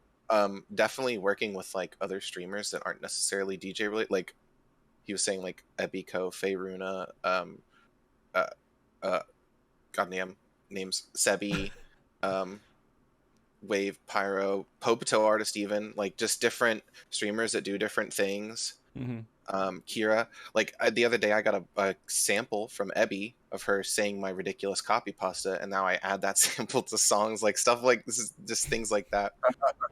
The biggest thing, I think, because we talked about it earlier, is like you're asking if the DJs and the venues, like the ratio, is it good? Do we have enough venues and have enough DJs? Yes. What we need more of is people to come party. That's what we need. Like that, we have some big parties, but I see some DJs sometimes, and like they're good DJs, and we need people to be at their parties too. We need people to be at all these parties, getting the word out there that these parties are happening, and that these people are like, there are some incredibly underrated DJs that, like, if you would just watch their streams, people would be impressed. You think that we're good? You haven't seen anything yet. Like there's some really good talent out there. That's really talented. Yeah, no. Going off what you're saying, I think that it's whenever there's like new patches that come out, the venue scene's kind of slow those weeks, just because people are focused on like content. But I mean, it's still always it still goes off. But I mean, I think that it's the scene's gonna keep growing with more people discovering it. The more with more innovation, more just like collaboration and working together on just exposing this whole nightlife scene in Final Fantasy to more people. And I think there's a lot of people that play the game just for the nightlife scene. Like, there's some people that are like, oh, I don't play the game, I just go to nightclubs, and I think that's cool too, because it gives people who might not otherwise have a chance to go to nightclubs or festivals, kind of gives them a taste of that. You know what's funny? Like, the nightlife for some people is like a gateway drug into other content, because they're like, man, I want this glamour to go to this club, and so they'll go raid or something to get the gear, and then they come back just so they can show it off. So that's a whole thing. And then when people kind of really get into making houses and stuff, and making those scenes and everything else, acquiring those different furniture pieces and everything becomes a whole nother gateway. Oh, I gotta go do content so I can get this stuff. And then you start working the market board, and you're like, I could get money so I can just buy it. It's just a whole, man, it is crazy how well all this stuff meshes together. I just never thought that Final Fantasy XIV would be a breeding ground for this kind of growth, and it feels like growth in the cyberspace overall. I mean, there are other, like Second Life, I guess, would be a great example of like people like kind of going and doing things like this. But this is like a not Second Life. This is a MMORPG that is having similar kind of aspects to that, where people can go and play and raid and play an actual game, and also simulate different life experiences within that game. And that's shit. Like the ability to capture a feeling from IRL in a digital space in the comfort and safety of your own home. Yeah. You know how expensive it is to drink at a club? God. Or paying like just to get into a club sometimes. Literally, you can just boot up Final Fantasy, walk into a club, hang out with your friends, get drunk, and like you never even had to leave your office. Yeah. So what you do, right? You could get like a bottle of whiskey or a bottle of whatever at home. I'm not, this is for people who want to drink and everything else, If- right? I'm yeah. not trying to encourage people to drink if you don't want to drink, but you could do that. And when you go to these clubs and they're like, hey, you know, they toast, everyone takes a shot or drink or everything, take a shot. And right there, your character takes a shot, but you have a shot too, right? And so you kind of still have that simulation there of like, that's crazy. It's also easier to talk to people because you It can is. have party chat, or you can be in a Discord together and have the stream low enough so that you can talk, but you can still hear it. So it's a much more comfortable. It's really friendly for those people who physically could not go to a club. Like Mhm. it's really, for some people, like the ability to physically leave their home is really difficult, and like hearing really really loud music can be really overwhelming, but the ability, because it's on Twitch, you can alter the volume. It's a way more accessible clubbing experience too. People are like, who never get to experience this type of life, get to experience it now in a place that's like really safe. That just reminded me of like that one concept of like clubs having like everyone wear a headset. Yeah, it's kind of like that. Silent discos. Yeah. Yo, I've played some of those. Really? Yeah, I played a silent disco. I remember we were playing it was a hard after party in LA, and there was like a silent disco, but we were allowed to have booth monitors. So what we did was we turned up the booth monitors all the way, so it was really really loud, and everyone just took off their headsets. And the promoters were like, well, like, I mean, you're allowed to have the booth monitors. That's what we were told. And we just turned it up all the way, and we were just like, it was a not so silent disco. That's pretty funny. Yeah. I can't imagine that it sounds great coming over a monitor though. Did it like still work out? Like the music? Okay. Yeah. Oh yeah, it came out fine. But we were just mixing, and that's how I mix as well. Like in my streaming space, I don't wear headphones. I've never liked wearing headphones when I mix.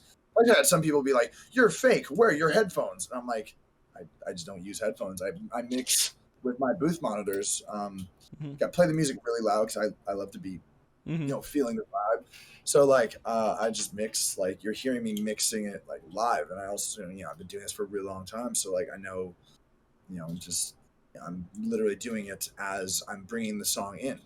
So it's like, I've had someone be like, "You're fake," and I'm like, "Yep, yeah, my dog produces all my music." Hey man, So, dogs can be kind of creative though, dude. she's my ghostwriter. That's all. All right. So I do want to talk about, you've shown interest to go into FanFest and everything else, is right? And it would be cool if the Final Fantasy XIV team actually start picking up on some of this DJ work and bringing some guys in for that. I feel like that's like the next step, and I have to be. I'm fairly certain they are aware of the DJ scene out there right now. So if they don't take advantage of that, that would be a huge miss on them. I think the issue is that why they're a little bit hesitant, and this is just speculation, I have no idea, why they're hesitant to promote the scene is because it'd be promoting music that isn't like, that maybe there's copyright issues with the music or something, and I don't know. I just feel like that it would have something to do with that. Otherwise, they'd be repping it super hard. But I mean, I don't know. Like, yeah, I know. We want to trying to do FanFest. I'm trying to reach out to Square Enix, be like, yo, like we should get some DJs at FanFest because it's such a huge part of this community. And also trying to get my I remixed Final Fantasy tracks like Sephiroth's theme. I remixed the Endwalker theme with Razor Wires. I've got a few other edits that I've done, and I want to try to get that to Square Enix. Be like, yo, like, what do you think? Do you want to use this in some promo for something? You want to use this? Like, it's yours. Like, here. Yeah. And, I don't know. I'm having a rough time trying to get a hold of someone in their music department or whatever. But it could be we'll difficult. see what's up. Their music department is, Japanese, so it's a little bit difficult to kind of get that. Yeah. I remember talking to I was talking to Alex Mukala, and we had him on the show, and we had Husky by the Geek on as well, and I was talking to him, and like there was a point where we got them in touch with Soken, and they had those conversations and everything, and they had a couple of talks and everything. And Soken's actually very active, more active than most of the developers on Twitter. So you can hit him up and get in some conversations with him pretty quickly. Did you say, oh no? I'm like, I hope he hasn't seen Billboard. I'm sure. Yeah. It's not his priority. That'd be lit. I'm just trying to link up, Mm-hmm. We'll see. Yeah, that'd be let me know who if there's any directions you can point me in. Okay. We can talk about it. We'll talk about it. Yeah. I mean, I don't know. I don't have any power. I don't work for Square Enix. But yeah, I think this is something that they'd be interested in. Yeah, Swams. Yeah. Swams for fantastic. Then what else? There was something else that I was wanting to talk about future-wise, but I completely forgot about it. Thank you, Swage. Yeah. But for sure, if you guys are up for it, of course, World Race is going to need some help. With the biggest thing with the World Race is that it's one fight over multiple days, and so you need some time where it's not just talking about the same things over and over again, and so you need other content in there. And I think DJ content fits perfectly into that scenario, so that's something that we're looking into. So you guys keep your ears out for that too. You're way down, yeah. Let's definitely talk about it. That sounds really cool. Yeah, I'm super down. Yeah. Well, we are kind of at the end here, wrapping up. I mean, this has been going on for a while. I know we talked a little bit about off topic on DJs and everything because we got into the Final Fantasy discussion, but that's how these mock talks go, man. We're just out here hanging out. But before we get off and we finish up the show and everything else, I do want to give you guys both some chance to say anything that you figure we should cover. Is there any other topics that we didn't talk about with DJing and Final Fantasy XIV that's worth mentioning before we get off air? I love asking this because this is always after 2 hours of talking and your mind starts to go blank, and then it's so hard to think of anything. We covered a lot. We covered a lot of ground. Yeah. There's one thing I do want to say. I really appreciate that this community, as you guys could probably tell by the pronouns on the screen and my voice, I'm trans. This community is really accepting of that, and I don't think I've ever had issues, like major issues in this community or anyone in any chats or anywhere being like rude about that. And I just wanted to say I appreciate that. And like if you're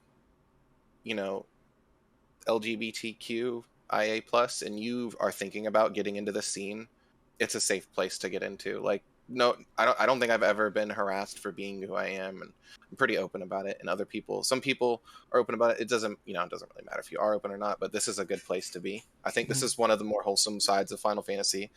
I don't know what anybody's heard or if you've never been to clubbing scene, but I've had a lot of really wholesome experience. I play Lalafell, and I know a lot of people paint the scene as like this ERP haven, and I don't get that. Like, yeah, there are people who are adults and do stuff. Mm-hmm. And whatever at parties and stuff, in some venues have things and whatnot, but like I've never had an interaction where I felt like creeped out or just, I don't know. It's a good place to be. And now Lalafells are way more accepted than they were like about a year ago. So we're like, this whole cruise of Lalas that go clubbing. The Lala clubbing crew specifically is one of them, but they're around. It used to not be as accepting, but now it much more is. So. Yeah. It's a really, really good community to be in. If you're looking for friends, it's the best place to make friends. Yeah. Final Fantasy XIV is like an amazing community overall. I mean, it has its bad eggs. There's always going to be those that, exist out there. But in general, it does a really good job. More than most other communities, I would say, in my experience at least. And I think that's why a lot of us stick around, right? But Swage, go ahead. Sorry. Yeah, I mean, I just want to say like a huge shout out, not just to the DJs, but all the venue owners, the staff that works there, the housing designers, the promoters, everyone that like not just the DJs, but everyone that makes this scene happen. All the patrons, just like it's a really special community we have here, and I don't think there's anywhere else on the internet or in the real world where something like this exists. And I think just because of like what Potate was saying, just the accepting community that we have, whether no matter who you are, you as long as you're good vibes, you're accepted here. And I think just based on that alone, that gives a lot of credit to how long the scene is going to last for, which I think it's going to keep going and keep evolving. And who knows what the future is going to hold, because a year ago, people didn't expect this to grow as big as it did. But I think it's going to get even bigger with more innovation, more creative ideas that permeate into the real world, that people are like, wait, what? Like the billboard, it's on the positive side, which I think it was super super unique, and just the way that it went viral, and people were like, I had people, DJs, like IRL friends hitting me up like, isn't this what you do? Like, and I was like, yep.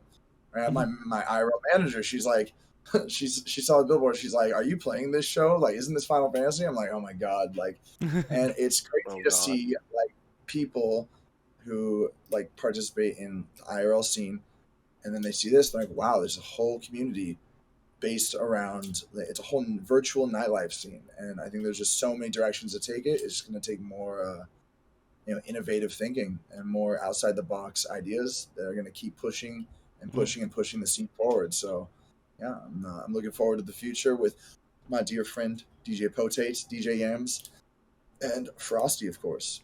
Yeah. Or MogTalk, it's okay. Anyway, it's fine. MogTalk. I love it. No. So, I do want to ask one more question. I remembered what that question was that I wanted to ask.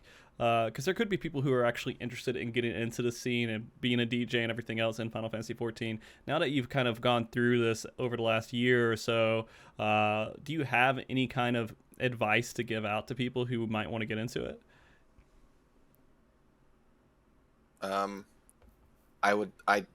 My two biggest things that I tell everyone, well, there's a couple things. A, do it because you want to for fun. Don't do it because you want to make it big, or you like want to be famous, or because you're trying to make money. If you're not doing it because you don't love it, you're gonna have a bad time. Second, if you do want to like take it seriously, do something to set yourself apart. I think that's really important. I think a lot of DJs just come into it and they just like start it up and they just start doing it, and having a niche definitely helps. It's a big help. And I'd also recommend club. Like, before you decide to jump into being a DJ, experience it first and experience different aspects. Try bartending, try being a bouncer, try out some of the other jobs. I think you'd be really surprised how much you're going to learn before you even step into that like DJ atmosphere of just trying out all the other parts. You might even find something you like better. And there's a lot more that goes into clubbing than just like spinning some tracks or opening a venue. I think there's so much to see and do. Definitely take a couple weeks to experience it all, then make up your mind. Totally will make you a better DJ for it. Okay. Swage? Absolutely. Yeah, I also think, like, as far as the DJing aspect of it goes, like, knowing your music, loving the music that you play, because you're going to have a better time playing that music and having a better time engaging with an audience that shares similar music tastes as you, and kind of just being true to yourself. And what was I going to say? And then engaging your audience. I think that's a big part of it. Huge. Be engaging. And then when you're watching other streamers, like, learn from them. Don't just flat out copy someone, but like, what do you like about this streamer? Like, how can you incorporate something that they do and make it your own? Kind of on the artistic side, there's like, I always tell people, I'm like, yo, like if you want to see like good engagement, like watch Yams. Like, dude is like crazy good with engagement.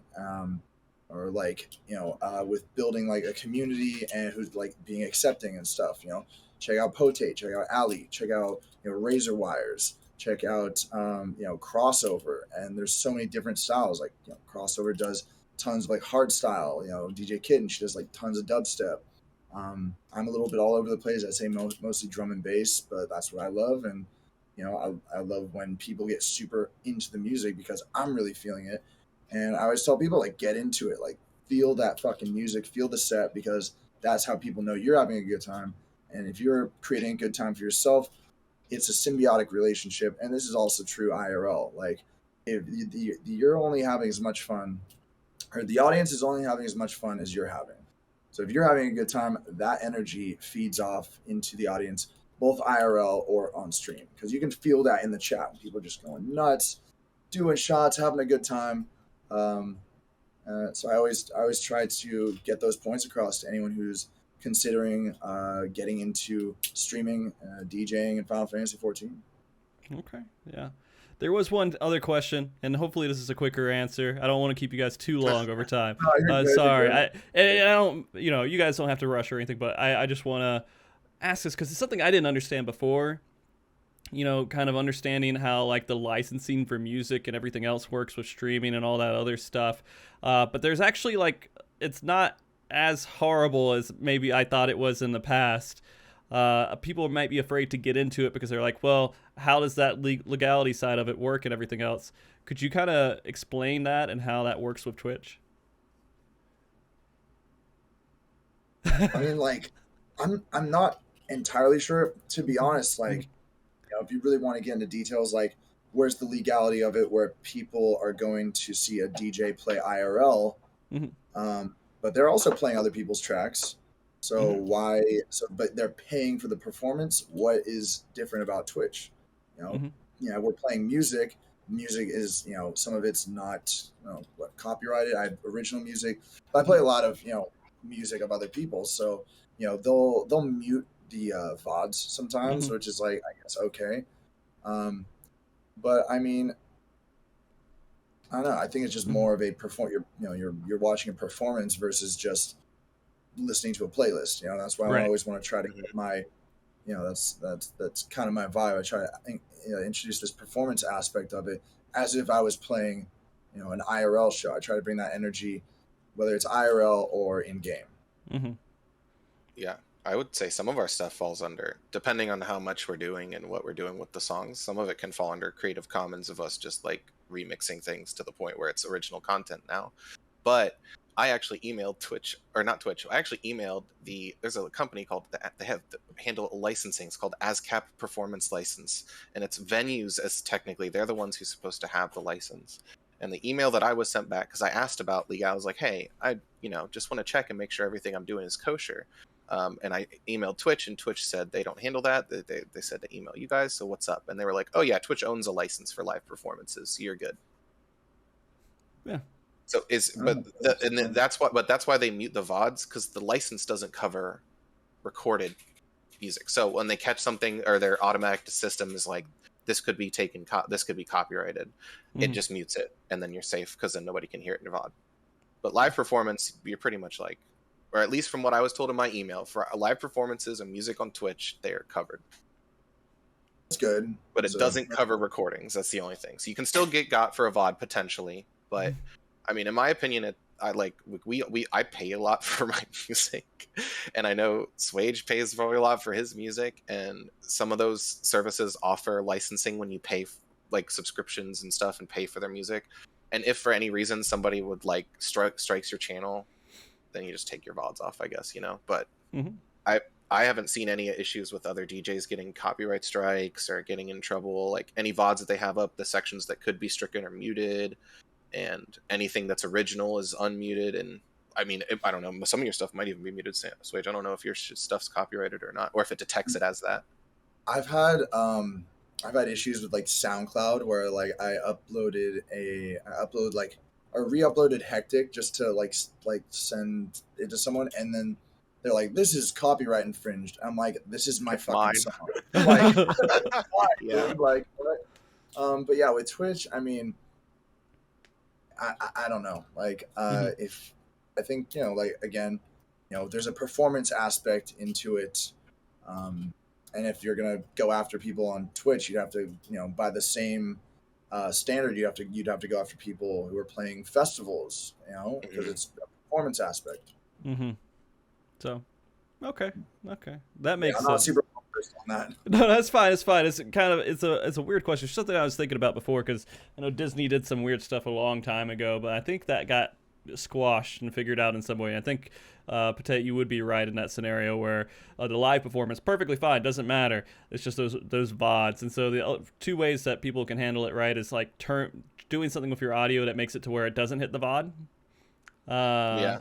And then there's another way of just making your VOD sub only, or just not having VODs and you cancel that out.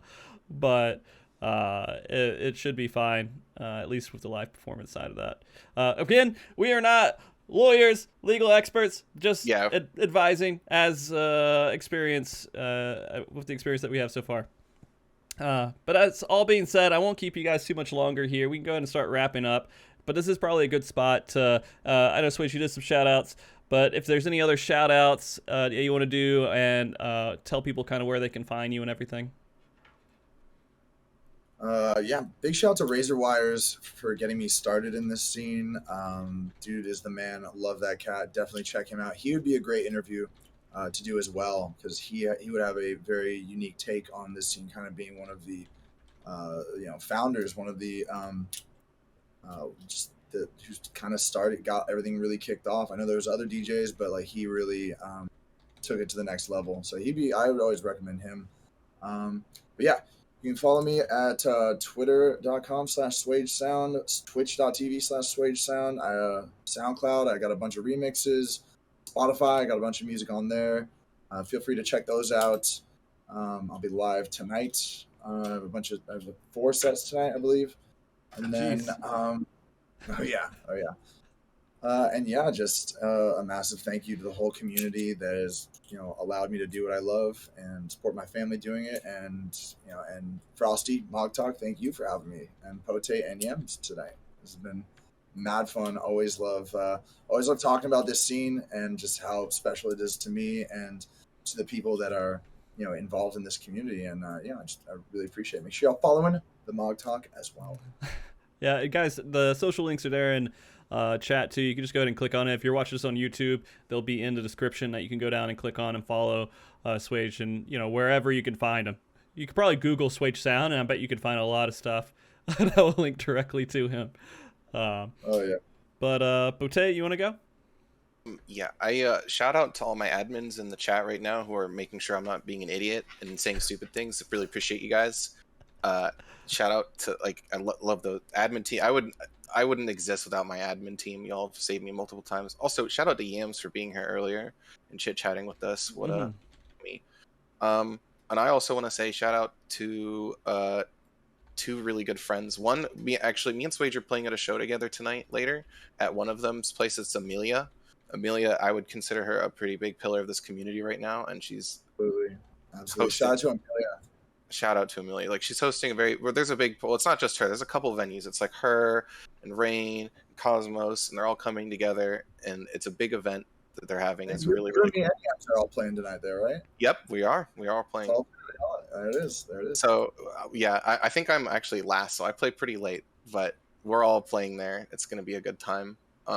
Amelia's great. I also want to shout out to a good friend of mine, Lilu Yeet, who owns a club on Aether, and she's also a DJ who's really, really cool and really love Lilu. And a shout out to Moonpie, my manager, who helped me get my life together, because before I was with Moonpie, I was double booking shows. I was just all over the place, with this crappy little schedule in my phone on notes. I'm this is awful. She created this grid for me that I still use. I'm just everything's all organized, and so yeah, big shout out to Moon Pie, Mama Moon. Mm-hmm. Beautiful. Potate, anyone else? I'm trying to think. I mean, there's so many people. There's I could a lot literally of people go on for a long time, but yeah, those are the main. I appreciate Yams and Swage for being here. Also, I appreciate Yams and Swage. You guys have been really supporting me recently. I know that I'm doing that thing that's going on, but I appreciate that. I am doing the thing, but we'll see what happens there. Get it? You're gonna get it. Oh yeah, you'll get it. Don't worry about it. It comes. If it makes you feel any better, I didn't get partner for 5-6 years. It's just randomly they decided to give it to me at one point. I'm like, all right, cool. It's not like I do shows, shows every once in a while hitting thousands and thousands of people and host rate. They just had these weird red tape things, and eventually. But I think the format you guys are doing work out perfectly for that. Like it goes in line with what they're looking for, and their automated bots kind of work well with it. Sometimes they can still be pretty bad, but yeah. I could talk a lot of crap about Twitch, but I'll hold on. But yeah, both of you, thank you so much for coming on this show. And Yams, of course, who was here earlier. This was a really fun show to do. It's something I've been wanting to do for a little while. I'm glad I could, and we need to. I kind of almost want to do it again, and just like there's so many really cool people in the scene to talk to, and I think it's going to be really awesome to try to incorporate this new. I'm trying to think of the.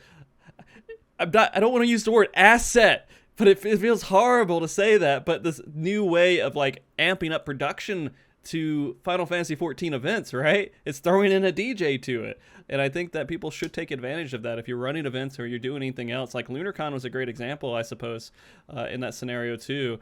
If you're doing things like that, it will help your events a lot, just having some amazing DJs out there. So if you're running into those things, reach out to some of the cool people in the community.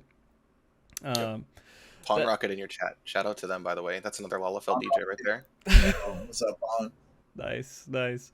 And yeah, shout out to everyone who made this community. Shout out, of course, we already said it before, but the people who make the venues, the people who attend the venues, the people who manage the venues, who are out there just being part of it, the housing community who makes amazing set pieces for people to go and experience. It really does change people's lives. It's weird saying that, but having a nice, safe place to go to is really crucial for a lot of people. And so thank you, everyone. In terms of MogTalk, by the way, I don't know what next week's show is going to be. I have some concepts and ideas and things. I'm working that out. Next month's going to be a little bit weird. If you can see this thing above my head, we are again sponsored by EveryPlate. A shout out to them. Sorry, guys, I haven't mentioned anything about EveryPlate the entire show, but they're supporting MogTalk and kind of things we're doing. If you guys want a meal kit, type in exclamation mark EveryPlate. Helps out the stream. All that great stuff. We're going to have some more sponsors, of course, coming down the line to kind of help bring in funds for these events we have coming up so we can do some really cool stuff. But yeah, and thank you everyone for coming and watching the show today. Just in general, I want to say this. Keep an eye on the MogTalk Twitter and my Twitter personally. There's going to be the next couple of... This year has been pretty amazing overall. Funny enough, because I had my daughter and I was out half of it, but it was still amazing. I mean, we raised like $75,000 for charities so far this year. We've done like a whole bunch of ton of stuff with this channel. Next year is going to be a little bit crazier with some of the stuff that is in the pipeline. I'm excited to share with you guys when it comes up, but it's going to be over the next couple of months, few months before you know any of it. But let you know it's there. If that's it, I guess we'll go ahead and wrap up, and then we will get this posted up to YouTube as soon as possible, and we will raid somebody, so stick around on the channel. I'm going to let Swage and Potate tell me who to raid after we get offline here. Oh, jeez. They're going to have to figure it out. So hold on for that, and until next time, remember, be good, keep cool, stay frosty, haha, said it, all the good stuff. You guys wave and say bye! Massive love. Thank you, Frosty, MogTalk, Potate. Love you guys. Potate, I don't have my hands turned on. I'm sorry. Oh, it's okay.